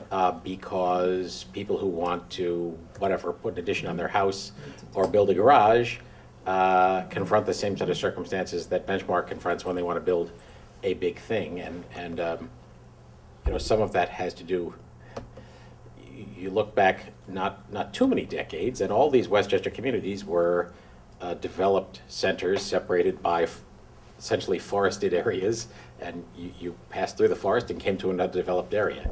Sure. Over time, those forested areas have shrunk because of high land values and increasing density. And, you know, the trouble we confront is, I think everybody, I certainly can speak for myself in thinking that in a perfect world, absent all the other issues, I don't want to see any more trees torn down or any more forested areas lost. It's just that we don't own them. And again, having nothing to do with this application, the homeowner that wants to cut down 7 trees to extend their home wants to do that, even though their neighbors might prefer not to have that happen. And those are the sort of battles that develop on a micro scale, and this obviously on a macro scale. And that balance is important. And, No doubt. And my point is that the strip, I think they're gonna almost develop the entire acreage, that just a strip going around around the perimeter, such that they're building, you know, 10-foot high, in some portions, retaining walls.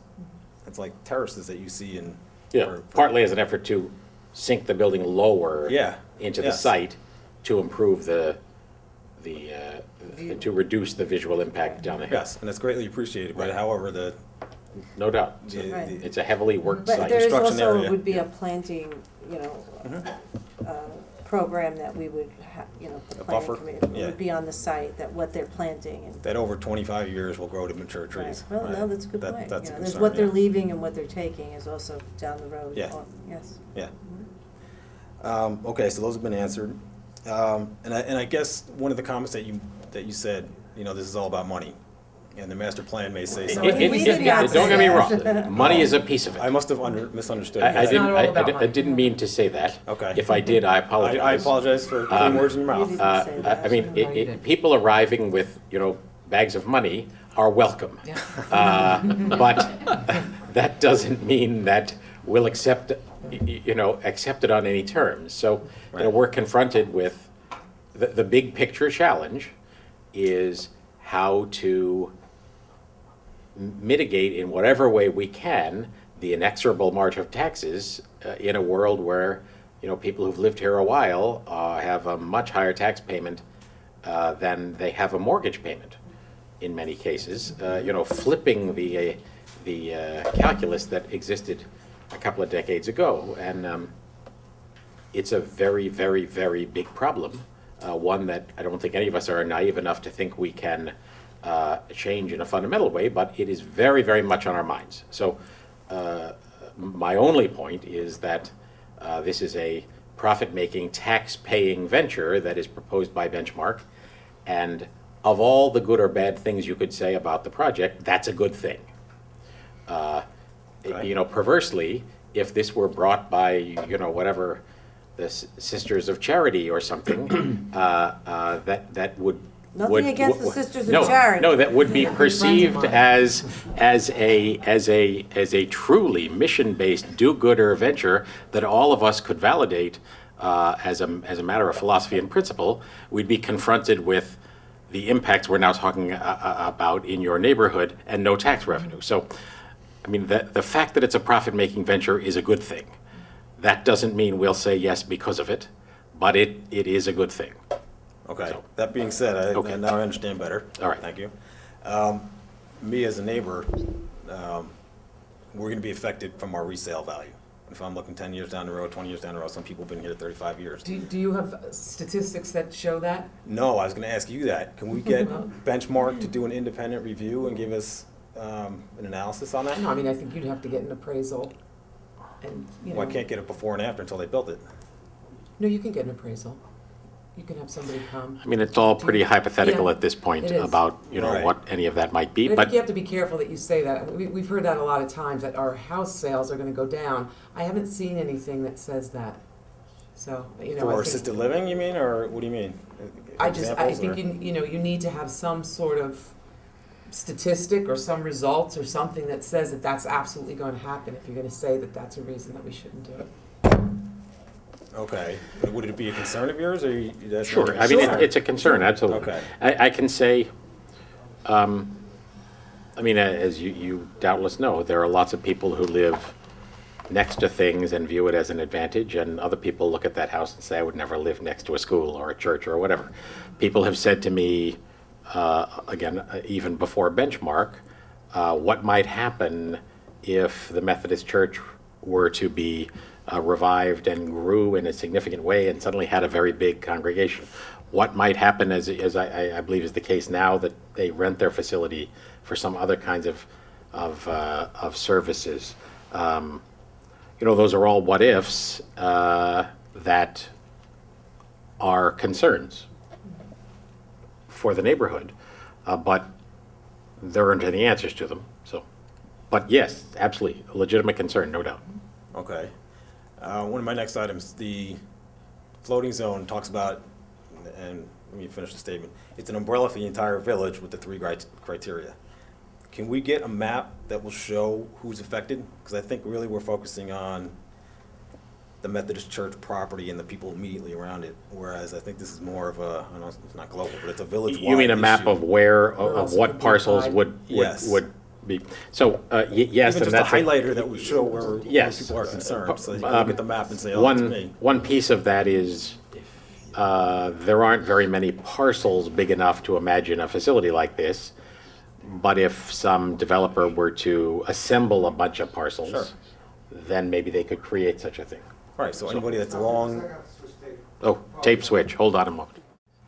Okay, So- we're back. So I think you're right. If they were to go out and buy enough parcels that they could get the 3 acres or whatever it is for the criteria, then I think it should all be highlighted. We certainly could, and I So you want something that says where else that could be applied? And I think that's so a good that idea. people- Yeah. towns Yes, or we'll do village that. people can We then could say, definitely do that. I'm I agree. affected by this, I'm gonna show up. Yes, I agree. I think that's important, okay.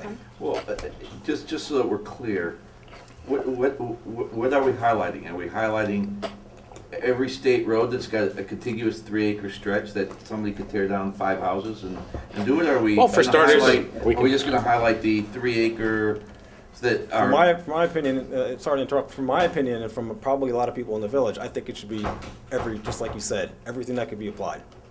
Yeah, I mean, just for starters, a lot of people don't know what's a state road and what's a county road and what's a village road, so, Yeah. yeah, that's not a big deal, we Just can wanna do make that. sure we do it Yes, right, that's- we'll do it. Yeah.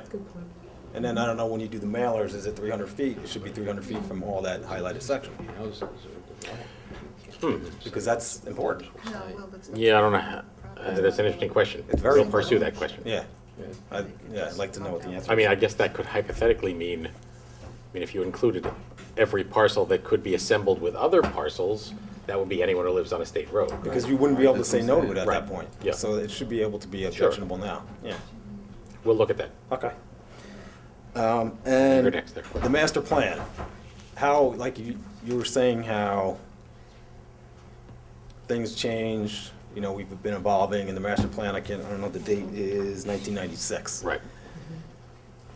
Do you follow the master plan? Because there are some things in there that kind of say that this shouldn't be built in this area. You have to follow the master plan. Okay. We'd have to amend the master plan if this analysis and review suggested that we felt on balance that it was appropriate. The master plan of 96 does not break a lot of new ground. It sort of says, and I'm not being entirely fair to it, but just to paraphrase, it sort of says things are okay as they are, and let's do a better job of what we're doing.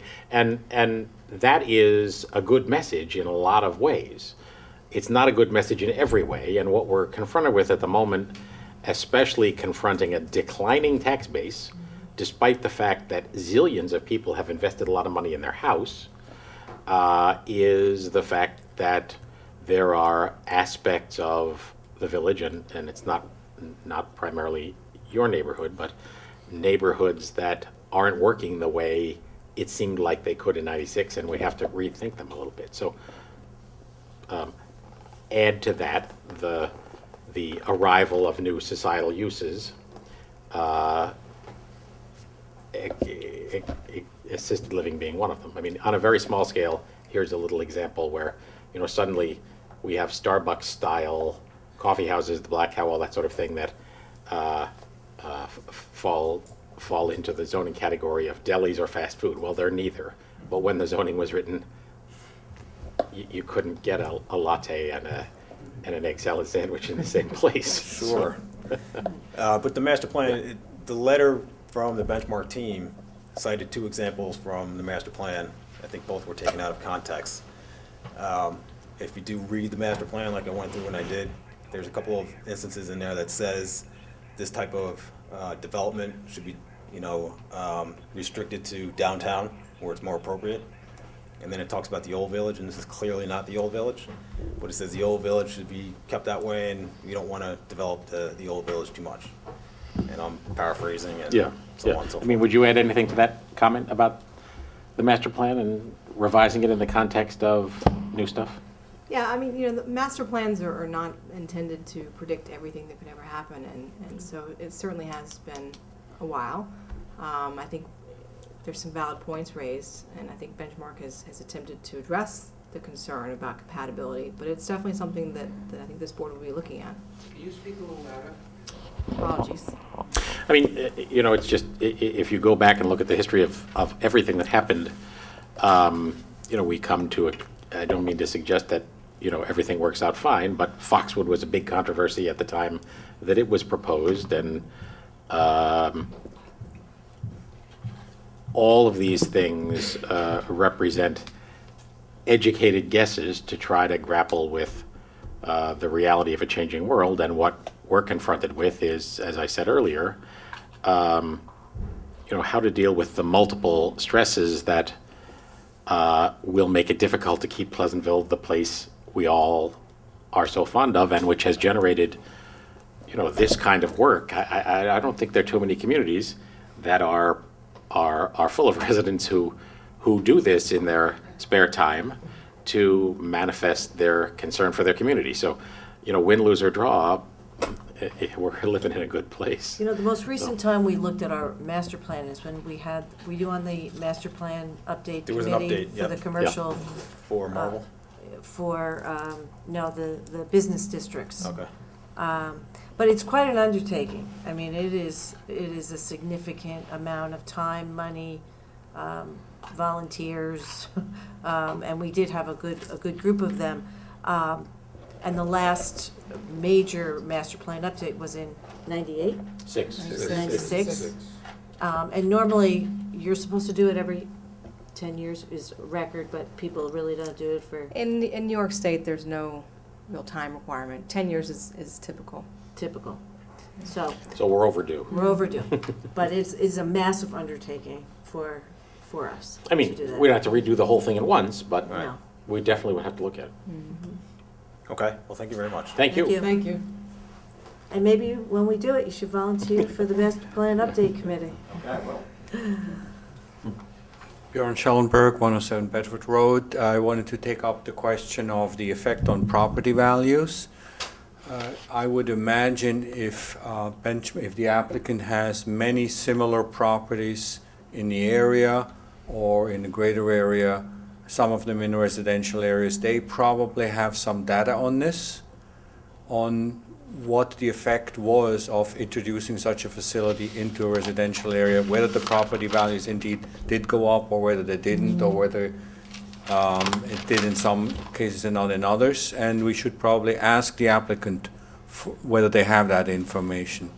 The other point I wanted to address as a question, I don't really know what the rules are, but it would seem to me that if a neighbor of mine does something to his property that is within his legal rights, that decreases my property value, well, I really have no recourse. So what is the set of rules that you use, if any, to consider a decline in property values? Does it matter?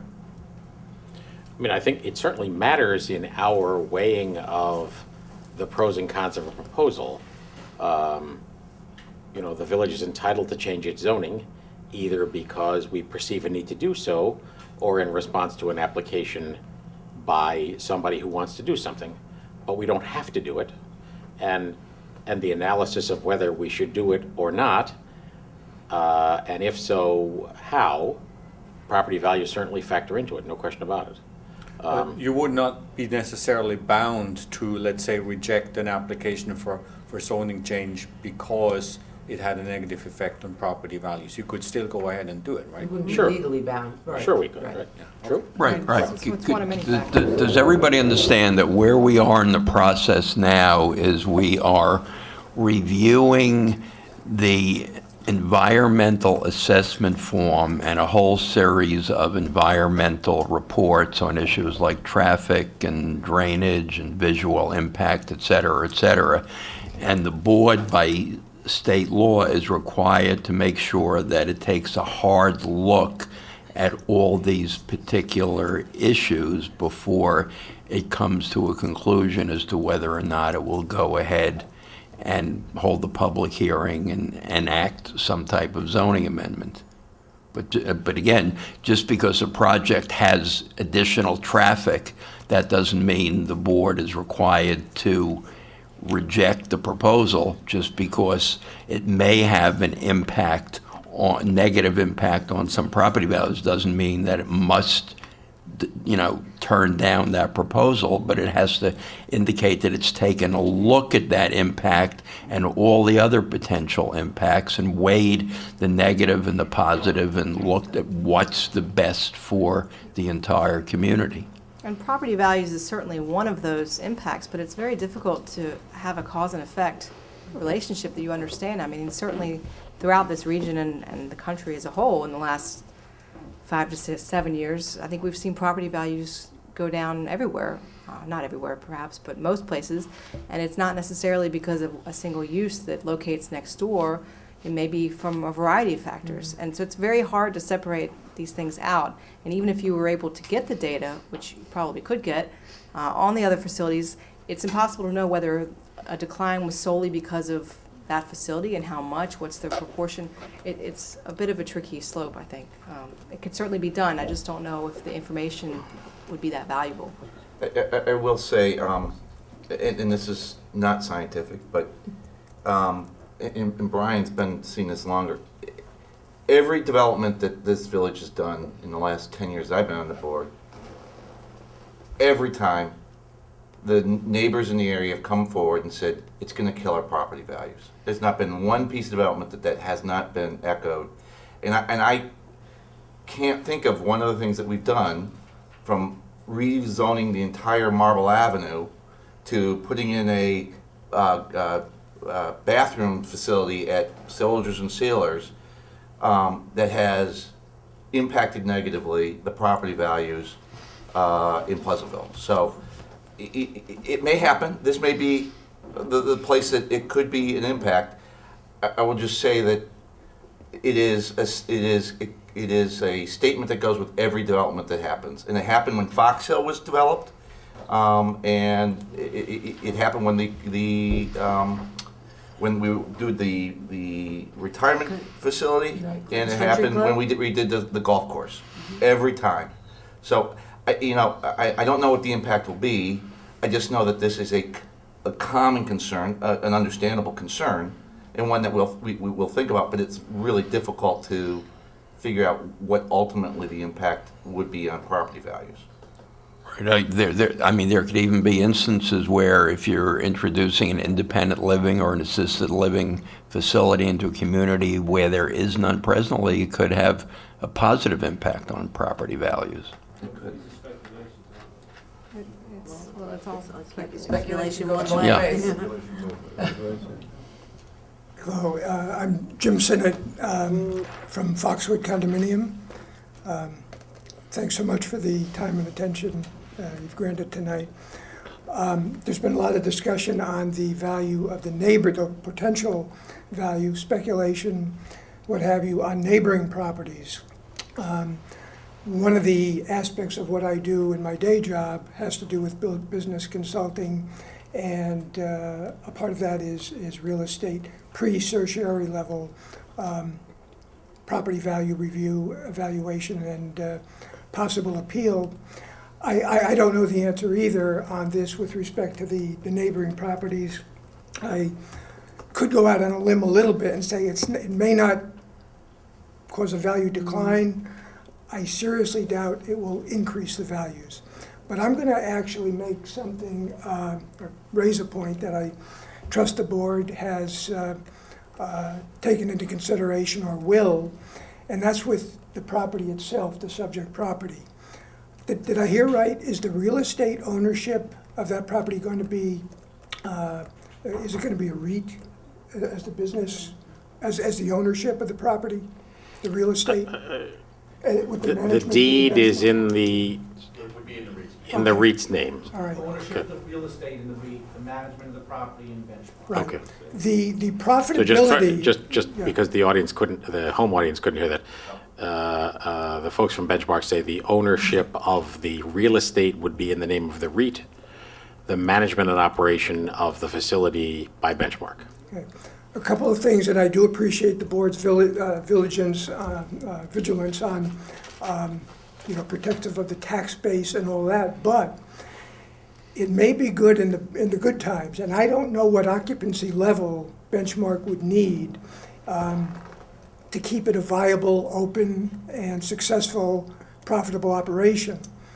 I suspect it's not like it's got to go to 50% occupancy or vacancy to make it shut down. I suspect that it's a lot higher than that.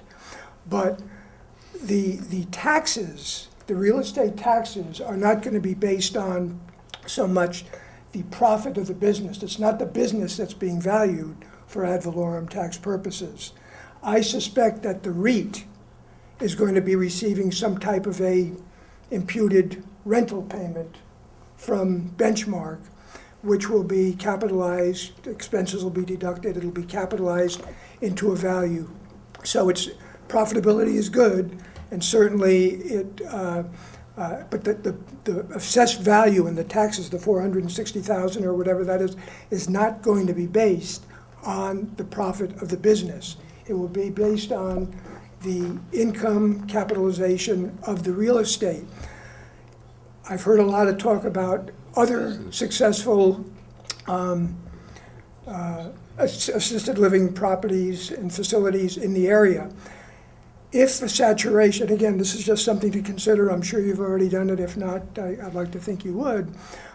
If that saturation level is ever reached, or the level is reached where this property, not unheard of, I've seen 2 or 3 of them in Connecticut, where they do have to go dark. Now you've got a white elephant on our hands, that there will be zero market value to it at all. You'll have that building sitting there dark with no saleability, as opposed to opposing or adjacent residential properties, which, you know, somebody moves out, somebody's going to move in. You've got a pretty healthy and returning, I should say, vibrant real estate market. So just something to be wary of. The other thing is that the breakdown of the tax, I wouldn't know just from the lump sum number of taxes that you mentioned that they're paying, but we have to realize that the village assessment is totally different from the town assessment. What Benchmark is going to be paying to the town, and in fact the school district, the biggest part of their total tax burden, is not based on the village assessment, has nothing to do with what the village assessor, Mr. Platts or whoever the new assessor is, does with that property once it's up and running. It's Mr. Timmings over in the town of Mount Pleasant who assigns the value to this property with respect to the school taxes, county, and a lot of miscellaneous taxes. So that breakdown is important, and it is material. True, the tax dollars will be providing a service and enhancing the school district, but it has nothing to do, it's not based on anything to do with the village, it's the town assessment. Can I ask you a question? Because you bring up an interesting point. If this facility was located at MLA or in the, what advice would you be giving us? How do we handicap the success of a business? You want us to be worried about oversaturation. These guys are in the business for 40-some years. They supposedly know their business. They're willing to make, you know, multi-million-dollar investment into Pleasantville. How do we handicap that? What would be your advice to that? And given that none of us are in their field of business and have their expertise, how are we supposed to weight that in our decision, or how would you weight it in your decision if you were sitting in our seats? I don't know the answer to that. I can't give an answer to that. I understand. I picked Custer at the Battle of Little Bighorn, so with the points. No, I get it, and you know, I'm trying to honestly try to figure out, because these are questions I ask myself as well, maybe more objectively than people who, if I were living next door to it, but divorcing yourself from the fact that you live across the street from this development and may or may not want this development there. You bring up these points as points of major concern that we need to think about, but how do you do it in the context of, I mean, would these be major points of concern for you if it were $400,000 of tax revenue reducing your potential taxes located in an as-of-right use in the middle of the village? Would you have those same kind of concerns on the same level that you're presenting them to us today? My feeling personally would be $400,000 in tax notwithstanding. Again, a small part of that is for the village. I don't think that should trump the value, the concerns, the values, of the residential neighborhood into which this is going to be shoehorned. I agree, and I guess let's take the money out of it altogether. I just want to understand, you brought it up, I'm trying to understand the advice that you're giving the board and how we should think about the viability of their business in the context of their analysis and the fact that it's not our dollars that we're putting up. Yes, we may end up with a white elephant, as we might end up with our white elephant if it were located anywhere in the village in the winter. I mean, look at Stop and Shop. Look at the Benenson property out on Washington Avenue. That is another, you know, backing up to Foxwood. How do we handicap that? I'm just saying it's something that should be considered. You got to throw it into the mix. It sounds good, and it probably is good revenue-wise at the outset, and when it's a good, viable, you know, operating at whatever it might be, 95, 98, 100% occupancy. There is, and I've seen firms, with all due respect, as good and in the business as long as Benchmark We all have. go dark. Sure. So, But I mean, should we have sort of investigated the cutlery business, the international cutlery business when Henkel wanted to move in? I mean, they're building a site-specific building that's by all accounts good for the village. They could go dark. they could. And then and that building is big enough to really change Yes. the traffic patterns of this village if something else moved in there and some other, you know, use. Right. I mean, we you know, in some ways, we're not fortune tellers. No, and nobody is, and I'm not suggesting that anybody should be, or is. I would say this, just with respect to the example you brought up, Brian, the Henkel building, were Henkel to move out, you've got another building which without a whole lot of No, that's extra. not my point. The point is that a future use of that building Yeah. might be completely different and at a completely different level of activity, bring in many more trucks and many more people and much different traffic patterns. So on the one hand, we do think about that, believe me, we do think about that. But we're not really in the business of doing, corporate analyses of companies that want to move in. You know, we feel like, and believe me, I'm not telegraphing where I am on this issue, but if a company wants to come in, let's say Henkel's, and put a large amount of money into the village, that's a good thing for the taxpayers. you know, That's a good thing. You know, what's interesting is prior to Henkel's going in there, the neighbors were very upset about most of the uses that were proposed for that site, the townhouses, the Stop and Shop. But then when the building sat vacant for, you know, 10 many, years. many 10 years, and it became, you know, a hot spot for, you know, vandalism, and the building became an eyesore. When Henkel's bought it and proposed the new building, not one person came to us. Not one. Of all of those people that objected to that site, because they were so sick of looking at, you know, and what it did to the tax roll was a whole other issue as well. I think the Henkel building, again, nobody's got a crystal ball, nobody knows it, you know, you wish it the best, and what I can say about it is it would be adaptable to a future use a lot more readily than a special purpose building like this property that we're talking about. I think the alternate use, there'd be a bigger market, a more viable market for a Henkel-type building than there is. This building, the likelihood is that, we hope it never happens. If it goes in, we hope it never happens. But the likelihood is that it would sit dark for years and years and years, producing zero. I'm just trying to throw that out as a possibility. I mean, certainly. Something No, I to think it is, consider. but I think it's a possibility in anything, in anywhere No question we do it. about it. When the No Jacob question. Burns Film Center came Yeah. here, that was another thing that people were like, "Are you crazy?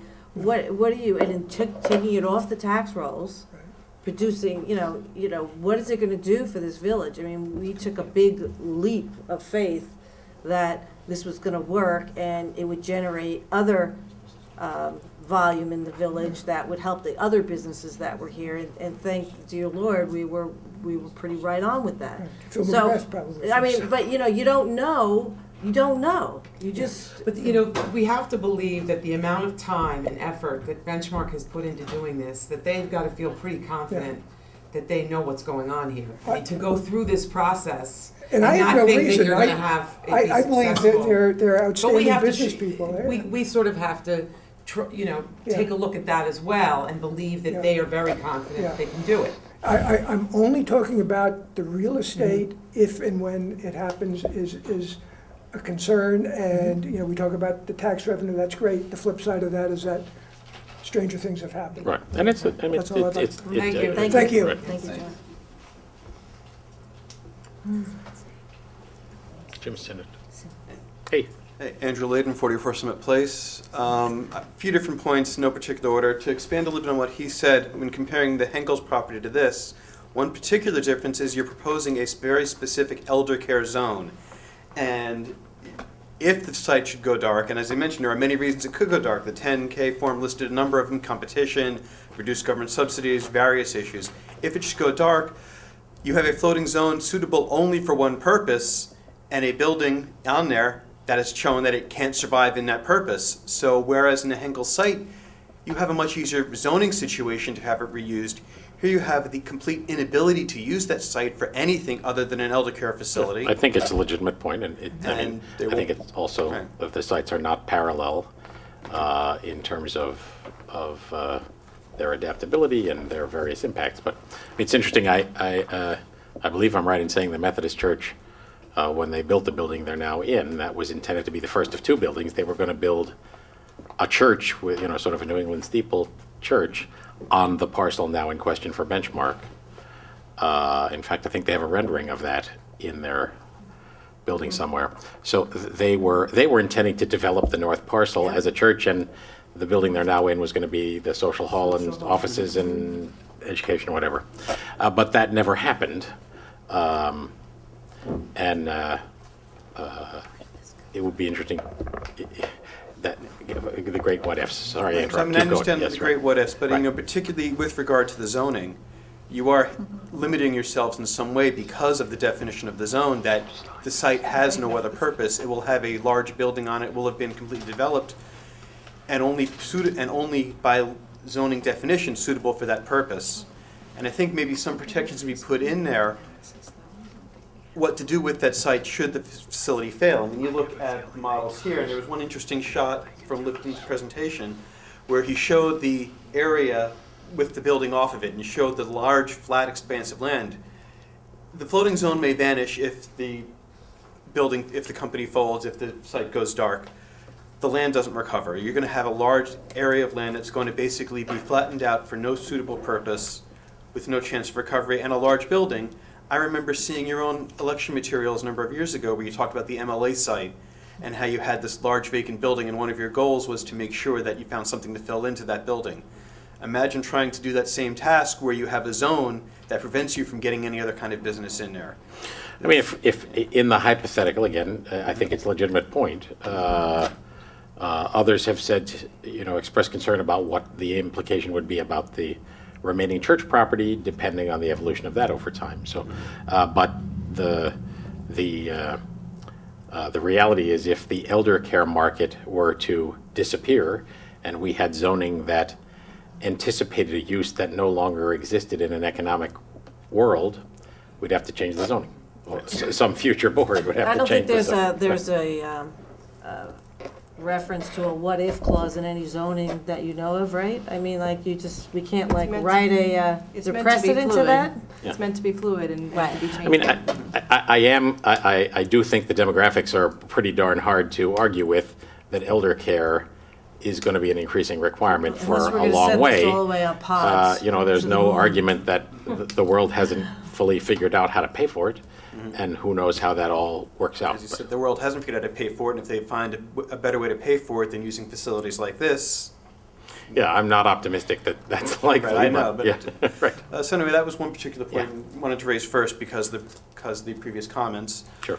As mentioned, I'm on Summit Place, and Lipton mentioned his presentation, being able to see down there. And I can tell you, from the summer, I look down, I can't see a thing. I have beautiful trees in the way. Leaves are falling. They've started falling now. They'll be falling over the next few months. By November, I will see down across the street. I will see onto 117. I will see the tennis courts. I will see Foxwoods. I will be looking directly over this facility. And I would really appreciate if we can avoid any final decisions until the time has happened when the leaves have gone down, and we can take really accurate pictures from any of the affected properties of what it will look like. I mean, you'll be able to do that in a couple of months. Right. So I think you're okay. Right, I don't know how fast, if the zoning, I don't bring the zoning to a vote until we've had a chance to present that information. And one final note, just trivia, administrative trivia. I know this is supposed to be presented live on television. My wife's at home trying to watch it on FiOS, and it's not being transmitted. Really? What do you make of that, Shane? I make of it we've been having problems with some people getting FiOS. Like on Sunnyside, the Brenda Schultz's. Yeah. Haven't been able to get. Do you normally get FiOS at your house Our of the FiOS is government fine. channel? Yeah, we've gotten notifications on the government No, channel. I'm talking about on Verizon. Yeah. People haven't been getting. I see. Well, I don't know what's going on with that, but it will be up on We apologize to your PCTV. wife, she can watch on Right. PCTV. PCTV 76. But in all right. terms of future presentations, we can try to get that fixed so that people have the ability to. Yeah, I'm not dial sure it into has the anything to do meeting. with us, but we'll ask. Right. But Yeah. it'll be, All right. that's on the web. It's a Verizon issue, I think, Right. isn't it, Shane? Thank you. They piggyback off the Cablevision broadcast. The Cablevision broadcast is going out. So. You're right, Judy, this is on cable. My name is Joyce Poller. I live on 58 Maple Hill. And I just want to kind of bring us back to what brought us here. You've heard a lot of different reasons why we don't want this assisted living facility in our residential neighborhood. The key is it's our residential neighborhood. The key is this is a mammoth facility that's going to change the nature of that neighborhood forever. And we're going to lose the starlight, we're going to lose all kinds of things that we have. I'm not saying that we should always look down and just see trees. We recognize that that property may be developed at some point, but the bottom line is we don't think this is the facility that should be brought in here, that this is totally out of character for what's there now, and we would like to see the nature of the neighborhood maintained. It seems like that's one of the basic tenets of your zoning policy. And whether or not you decide to change the zones, that would be a big leap to change totally what you have in place today. So that's all I wanted to say. Thank you. Thank you.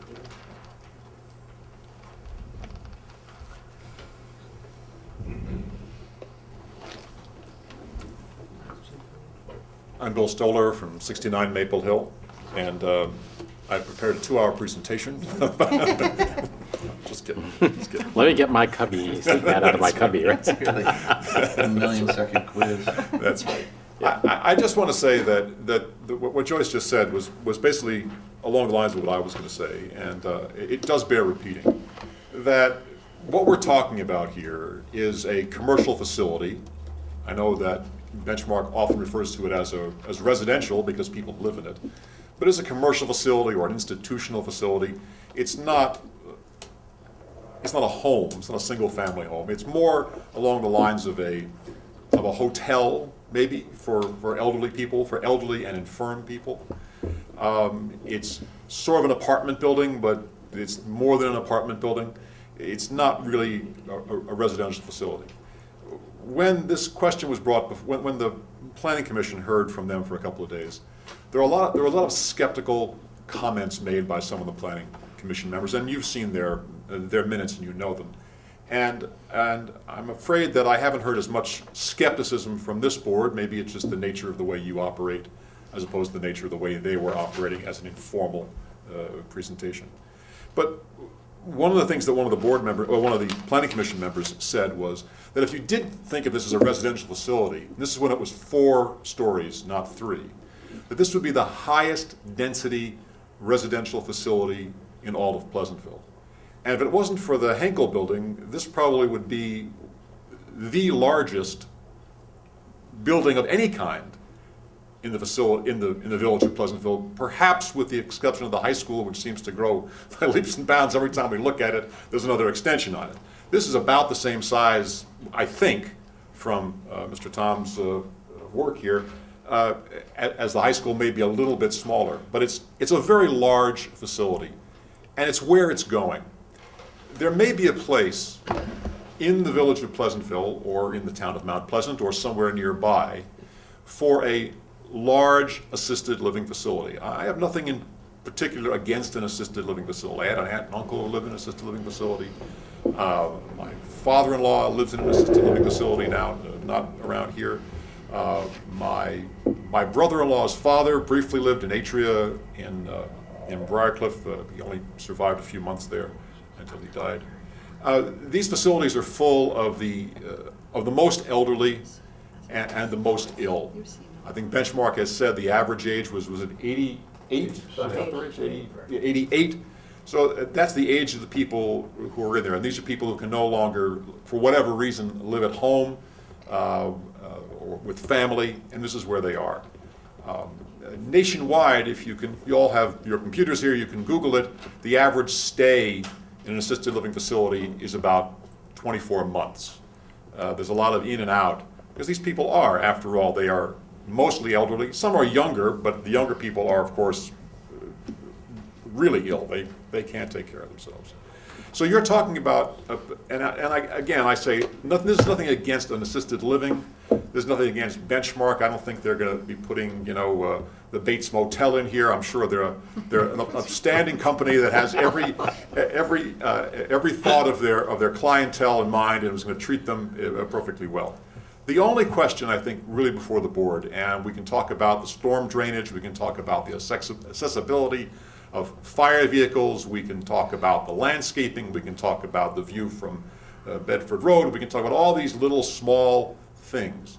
But the only real question before this board, in the end, of all the things you have to decide, and there are many issues, many smaller things you do have to decide about, but the only real issue that you have to think about is, does a facility of this size, does a building of this size belong in what is, as you can clearly see from the model, and you know from being in the village all the years you've been here, a totally residential area? There is nothing, absolutely nothing, anywhere near this portion that is anywhere near this size. Now, in their attempt to say that this is okay, the folks from Benchmark, in their presentations sometimes, in some of their documentation, and I'm not going to stand before you and cite chapter and verse. The hour is late. I don't have all the paperwork with me either. But they always talk about how this is sort of an extension somehow of the commercial district of the Old Village. The Old Village is a very low-key commercial hub, if you want to call it that. It's a couple of restaurants, a pair of nail salons, a delicatessen, a couple of gas stations, hair place. That's it. Those are all small buildings in terms of size, in terms of how they're spread out among those four corners. It's not a large facility. This is only a quarter mile away. Now, if we were a bigger place, if we weren't, I think someone said we were, 2 square miles or 1.7. 1.7 square miles. A quarter mile is really close. If we were a village that was larger, say a Mount Kisco might be 10 or 20 square miles. I don't know what they are, but they're certainly a much larger village. Then being a quarter mile outside of a commercial district is pretty close to it. But when you're as small as we are, putting something like this in a totally residential area, nothing else like it, you're not part of a commercial district, a tiny Old Village commercial district as it is. So the question once again becomes, why is it right? What makes it right to put a building of this size under this functionality in what has been for 50, 60, 70 years, because Maple Hill Road and those buildings were built in the late 50s, I believe, and the zoning existed for the half-acre zoning existed before that, and there's some other buildings that go back much further, but the general neighborhood has been around for a long time, totally residential. What makes it right to change that now? What makes it right to say, well, there's these 3.5 acres or 4 acres that are available. The church has been trying to sell them. The church hasn't been able to find anybody to take them. They found a taker. But the taker wants to put a totally out-of-place commercial facility in a totally residential area that changes the nature of that neighborhood forever. I don't want to talk about this building becoming a white elephant. I have no idea whether it ever would be. That's immaterial. But for now, for the next 5 years, 10 years, 15 years, 20 years, that's going to be a totally different neighborhood if you put something this large in it. For instance, if somebody cleared off and bought 6 or 7 plots down on Broadway, down where all the streets are named for Indian tribes or whatever they're named for, if someone bought all that and bulldozed all the houses and said, we'd like to put up an apartment building, I don't think you guys would jump at that. You would say, well, that's sort of out of character with everything that's around it. If the Girl Scouts said to you next week, you know, we've been here a long time, but we no longer have, our mission has changed, this building is no longer suitable for us, but we're going to sell, and we have a buyer, and the buyer wants to put up a hotel. And they're going to take care of the parking by digging 3 stories down into the bedrock and putting in an underground garage. And well, why can't we put it there? Because after all, that neighborhood has a couple of churches, and down the block this way there's an apartment building, and there's an office building, and then there's all the commercial strip of that we're in now. And why can't we have that? And I don't think you'd be jumping at that either, because that's essentially a largely residential neighborhood. So what makes it right? Not legally right, but what makes it right to think of the idea of putting a facility of this size, never mind what type it is, never mind what it is, whether it was an apartment building or a hotel or an office building, a facility of this size in a totally residential neighborhood. What is the justification for that? Now, you've said it's not about the money. I hope it's not about the money. Because if it's just about the money, then that's pretty sad. And I'm not saying that you, I know you said you didn't mean it that way, and I'm not claiming that you do mean it that way. I've now had my words twisted in both directions.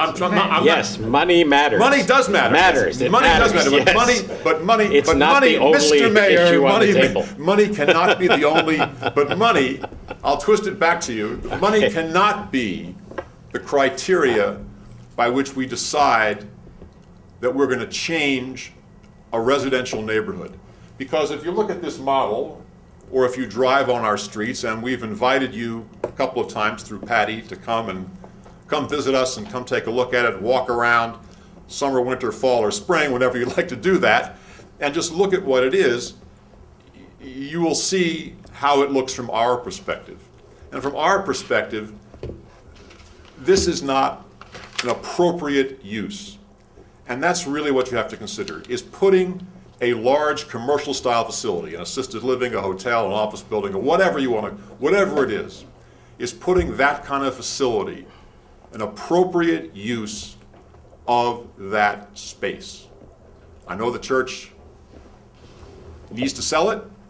They've been trying to sell it for 10 years. There have been all sorts of proposals that have been put before them. And every single one of them, you've come up and No, not every, I have not come up before every single one of them. But you know what, if the church, if 50 years ago, when was the church built?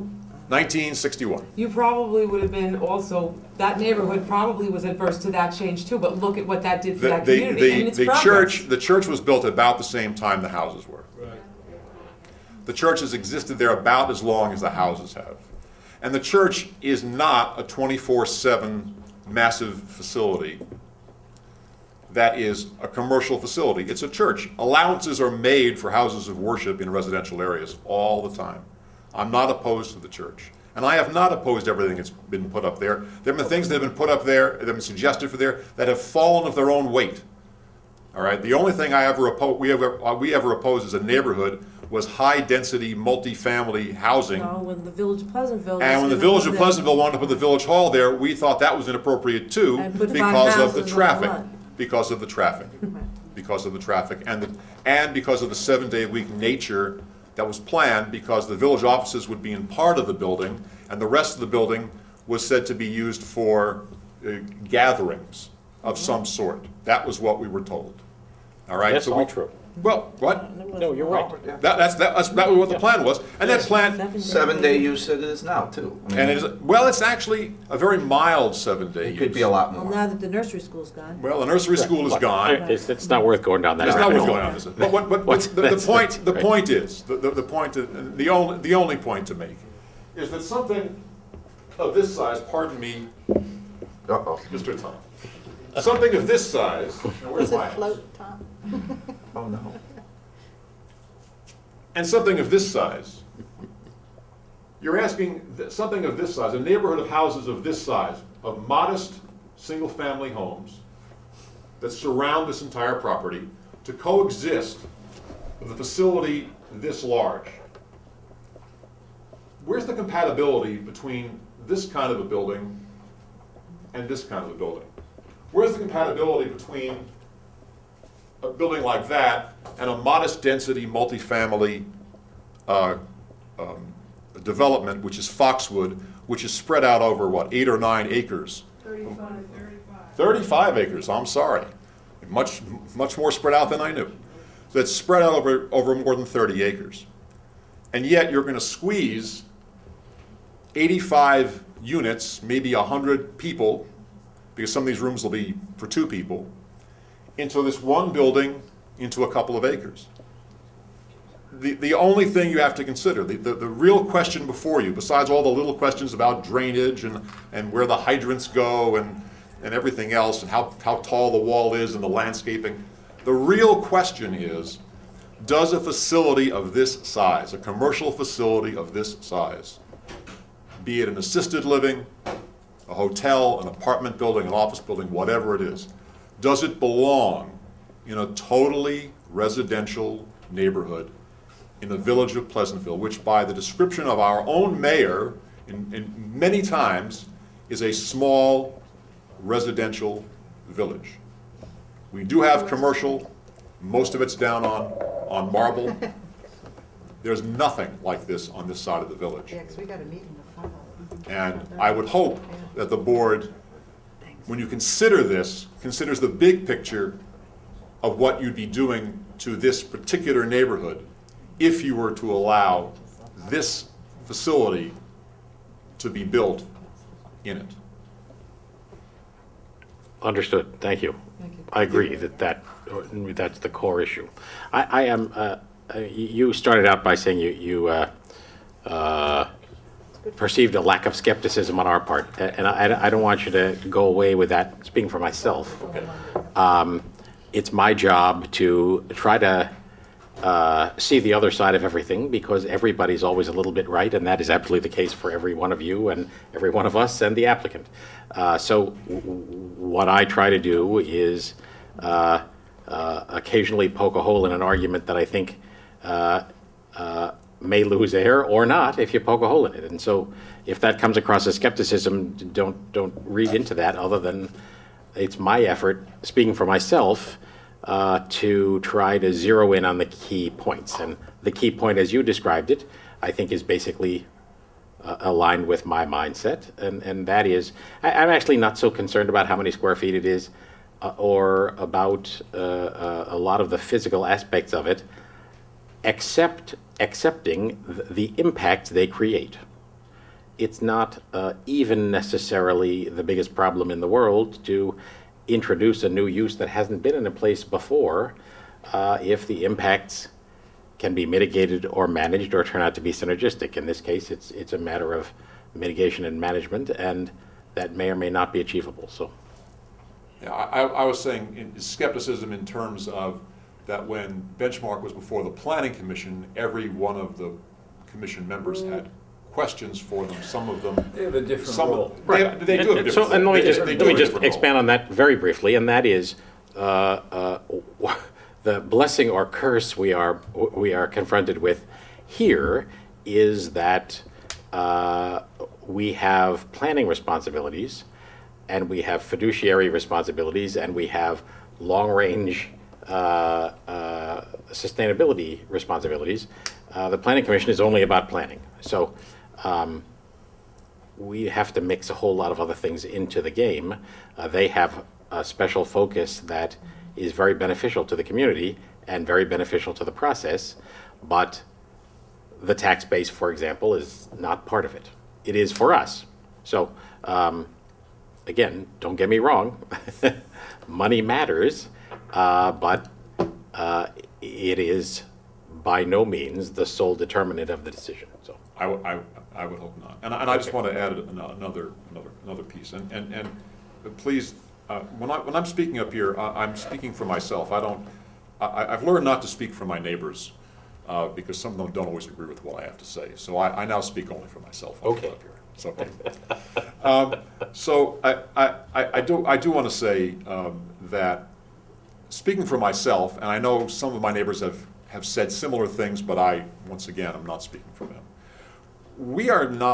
I am not. My wife and I are not. That's the we, I'll say. My wife and I are not against all development of this wooded parcel.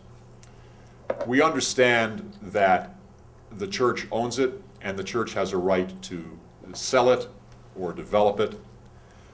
We also know that it might not be feasible to develop it on the existing zoning, which is single-family, half-acre, because I think at one point it was determined there were only 5 maybe buildable lots in that area, and at the price the church has been asking, that would mean like $1 million homes or something like that for anybody to even break even. It just wouldn't work out.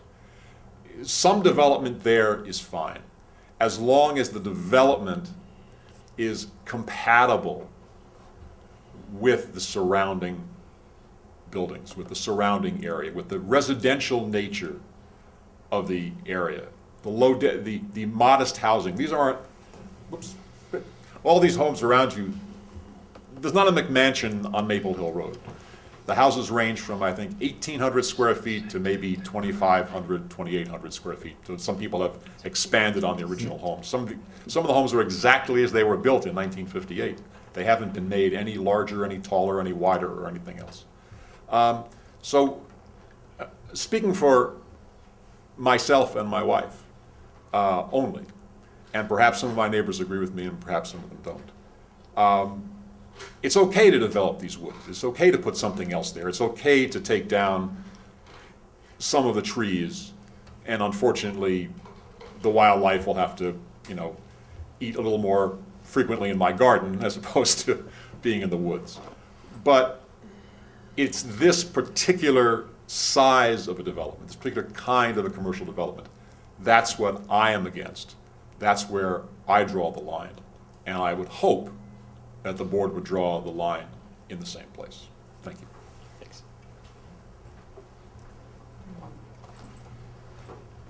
One quick final comment. I listen to Bill Stoller each time he speaks because he's usually very insightful and speaks eloquently. And when Bill, with all due respect, makes a significant mistake of telling you that he thinks it's 8 acres when it's 35 acres, it causes me some curiosity. I never measured Stocksville, so I don't know. And I'm assuming you all know it, but I feel like I've made an error here, and I've made a significant mistake that's easily correctable. And I wish I didn't just have a 2.5 by 3.5 inch screen, and I'll have a board next time. But, oh shit, I just lost where I was. Sorry about that. Strike that. Don't worry about it. Strike that from the record. It's all right, it's after 11. Strike that from the record. Oh, God, it is after 11. I'm back. I'm assuming you all know, and I'm just going to wander, so I'll be back on the mic in a second. Oh, David, it's funny. I've got Foxwoods, I've got the church, and I think it's absolutely, I don't live here, I'm a little bit more objective. I think it's absolutely a transitional area when you look at 35 acres of Foxwoods, and help me, Mr. Mayor, was it Savin and Bank of New York? Yes. Savin, Bank of New York, 35 acres of... Eileen, do you know how many buildings there are in Foxwoods? How many buildings? 28. 28 multifamily structures, which when you look at it overhead and you see what's here, I understand Bill Stoller lives in a residential home on a residential street, and I absolutely acknowledge that. but I said it when I filed my zoning petition, and I never realized how graphically, so I'll take the primary fault, but I'm going to turn to my friend, Mr. Guccione, and make sure that John Meyer Consulting comes back in with a nice visual so the record is abundantly clear. There's an awful lot of non-single-family residential, and for those of you that live right there, you probably know it far better than I. It's all on my 2.5 by 3.5 inch screen right here. Benenson, Savin, Bank of New York, 28 buildings on 35 acres. My simple point is this. The reason Benchmark found this site attractive is because it's in an area on a highly traveled Route 117 where it can fit in, and assisted living is almost consistently found in transitional areas. So I want the record to reflect that the applicant does believe that this is a transitional area. It actually works pretty well in straight residential as well, and Benchmark has facilities in straight residential. But this is a different type of section of the village. And for someone to claim that it's not, they're missing the fact that there are 28 buildings with a number of units and a lot of roof area and a number of commercial buildings literally within a stone's throw of that area. We will come back with a visual to make sure that the record is clear, but I really felt that that was extremely important, and I appreciate the correction. Once I heard 35 acres, I said, wait a second, I got to see this overhead. I never realized how large Foxwoods was. Thank you. If I may, just, I don't want to go back and forth. Yeah. It's getting late, so. Yeah, it's getting late. I'm not gonna get. We have a whole meeting to do. I know you have the rest of the. We don't want to go to the next tape. Oh, no. We're going to have to Third because we tape. still have resolutions. Well, so- fourth tape or whatever it is. All right. I would just say that this claim of it being a transitional development really doesn't hold much water. Foxwood this is one large 3-story building. Foxwood, for however many buildings there are, if there are 28, if there's 35 acres, so be it. I've never actually calculated it, as he had not calculated it.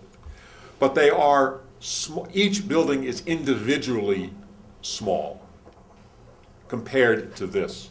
Each building is only 2 stories I think we get it. I mean, tall. We know that. And the office buildings that he's talking about are on the far side of Foxwood, much closer to Washington.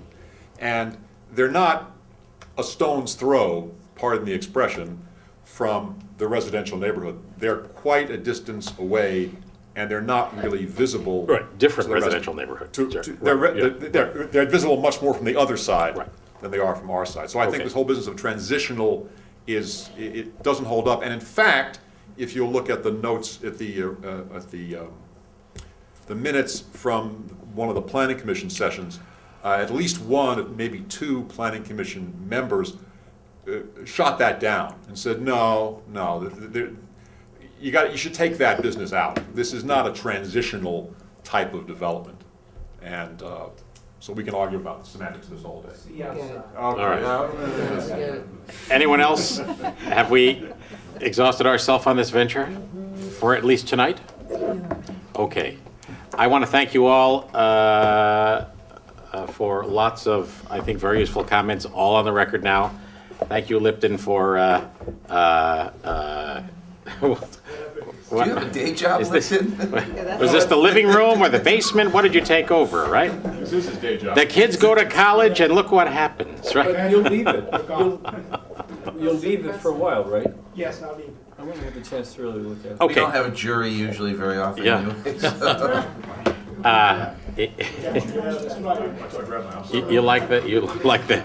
So, with that in mind, to be continued, I want to thank the folks from Benchmark for adding the information and staying this long, and we look forward to the stuff you talked about adding to the submissions you have. So, pleasantville-ny.gov, everything they give us, we put up there. Talk to you soon. No break. No break. No break. Got to change tapes? Got to Right change now, tapes? you do? Okay. All right. Welcome back. We had another tape change because of our long discussion about Benchmark. We're now ready to go to the resolutions, number 204, Colleen. Resolved that pre-check register dated September 6, 2013, covering electric fund transfer check numbers 1046 through 1091, and regular pre-check numbers 76263 through 76404, has been reviewed and they are hereby approved as listed below, coming from the general fund, the water fund, the capital fund, the refuse fund, the pool fund, and the trust and agency fund, totaling $503,909.31. Is there a second? Second. Comments or questions? Patty, on page 15 is a $2,000 charge for the parking ticket company. Complus? Complus, thank you. Sorry, I remembered the name about Right. like 4 hours ago. Is that a, how is that calculated again? I forgot. We what pay a percent of revenue.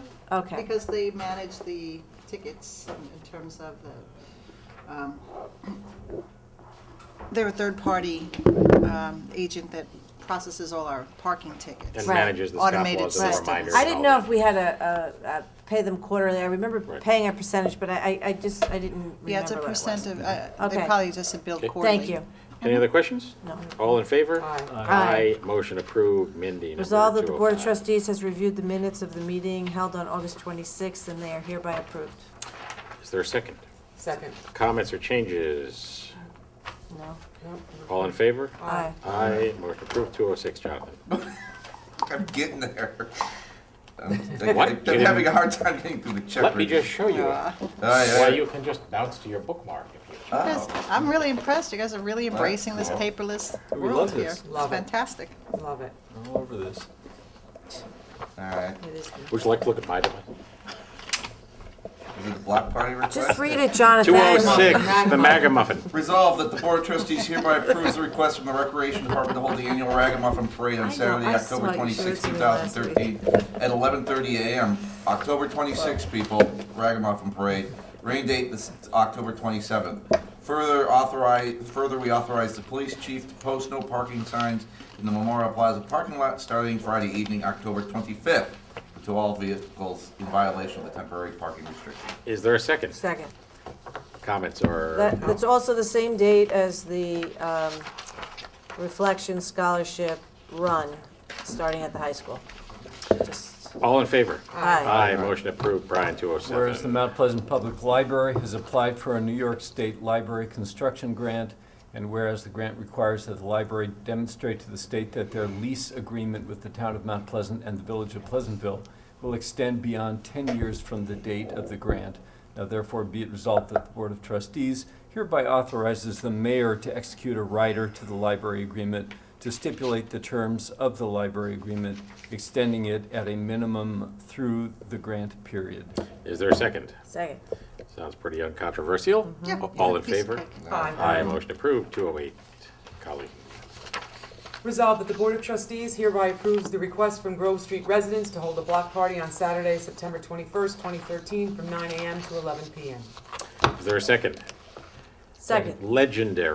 Legendary block party, 9 a.m. to 11 p.m., 14 hours. All in favor? Aye. Aye. Motion approved. Resolved that the Board of Trustees, based upon the recommendation of the police chief, hereby approves George Fiscante and Alfred Baraccia. That's really bad. And I'm an Italian. I was going to say. I was gonna say two As Irish guys. fill-in school crossing guards at a salary of $20.62 per hour. Is there a second? Second. So these are fill-in guards to be used as needed. All in favor? Aye. Aye. Motion approved. Jonathan. Resolved that the Board of Trustees hereby authorizes the village treasurer to correct the village tax roll to reflect a senior exemption correction for the property located at 128 Sarles Lane by reducing the second installment of their taxes by $576.04. Is there a second? Second. Pretty minor correction. All in favor? Aye. Motion approved. Brian. Resolved that the Board of Trustees hereby surpluses the following equipment from the Senior Center, a Hobart mixer for a minimum bid of $1,000. Is there a second? Second. Just a reminder, Patty, we should look at that web system, that web-based system for auctions also. Yes, happy to Municipal. do that. All in favor? Aye. Aye. Motion approved. 212. Resolved That the Board of Trustees hereby appoints Malcolm Netburn to the Planning Commission effective September 16th, 2013, to fill the unexpired term of Paul Sohigian, said term to expire April 2015. Is there a second? Second. We thank Paul for his Yes. service on the Planning Commission. Thank you, Paul. A stable, thoughtful, insightful guy. Sorry to lose him in that capacity and appreciate his service, and are delighted to welcome Malcolm Netburn, who is a former member of the Planning Commission of 15 or 20 years ago and returns to service. All in favor? Aye. Aye, motion approved. Oh, me? 213, yes. Resolved that the Board of Trustees hereby approves as the, my screen just went dead. Here. Wait. Here you go. Turn it back on. We have redundant capabilities. I know, but what happened? Could be your battery. Resolved that the Board of Trustees hereby approves the following budget amendments to transfer funds for various over-budget accounts. From the amount of $1,145, general engineering, am I getting this? General engineering to assessor conference, $2,000 from Central Technology website to PCTV website, $6,870 from pool equipment to pool part-time, $3,757 from pool outside services to pool part-time, for totaling $13,772. Is there a second? Second. Comments? No. All in favor? Aye. Aye. We have 3 additional late arrivals that were not on our original agenda, 214. Resolved that the Board of Trustees hereby appoints Michael Newman to the position of recreational assistant effective September 17, 2013, at a salary of $33,838. Said appointment is subject to the rules and regulations of Westchester County's Department of Civil Service. Is there a second? Second. Michael is someone who's worked for us part-time in several capacities in the last year and has done a great job. We are fortunate to have him available to us to fill an empty slot in our rec department, and are delighted to welcome him to the village. All in favor? Aye. Aye. Motion approved. 215.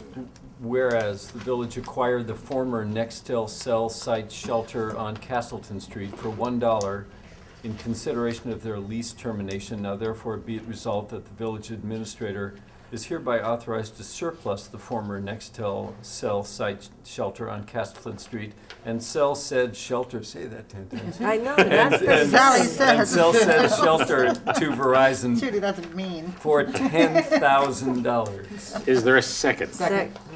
Patty Dwyer's turned into a... $1 turns into $10,000. How often You can don't you do wanna that? shake my hand Keep up after that, that. keep Right. that up. All in, She sold cells. Maybe it was day. Patty that said it was all about the money. yeah. All in favor? Aye. Aye, motion approved. 216. Resolved that the Board of Trustees hereby approves the request from Hayes Hill Road residents to hold a block party on Sunday, September 29th, 2013, from 2 p.m. to 7 p.m. All in favor? Oh, hold it, a second. We need a second. Second. Second, all in favor? Aye. Motion approved. May I bring one more item, and I know it'll take 1 second? Okay. We do have another correction of error on the tax roll. It came in very late, but we'd like to clean it up. There was an erroneous omission on 2 Sorrels Lane. With respect to combat vets and disabled veterans exemptions, they were removed in error. They need to be put back on. It's all right. Okay? I just need to. So All I right. just need a motion. Is it motion by Mindy, then? You would be next sure. in line, Okay. as described by Patty. Is there a second? Second. All in favor? Aye. Thank Aye, motion approved. Mindy? Me. And I second it. I did. Didn't you hear me? Read that whole thing? Thank you. All right. There being no further business, we will be adjourning our regular meeting and returning to work session for several other items. Is there a motion to adjourn? So moved. Second. Second. All in favor? Aye. Thank you all. Thanks for your patience if you're still with us. And if not, glad you're asleep. We're not. Don't blame Hope you. you're watching the Pittsburgh Bengal game. Good night. Good night. Good night. Thank you, Shane.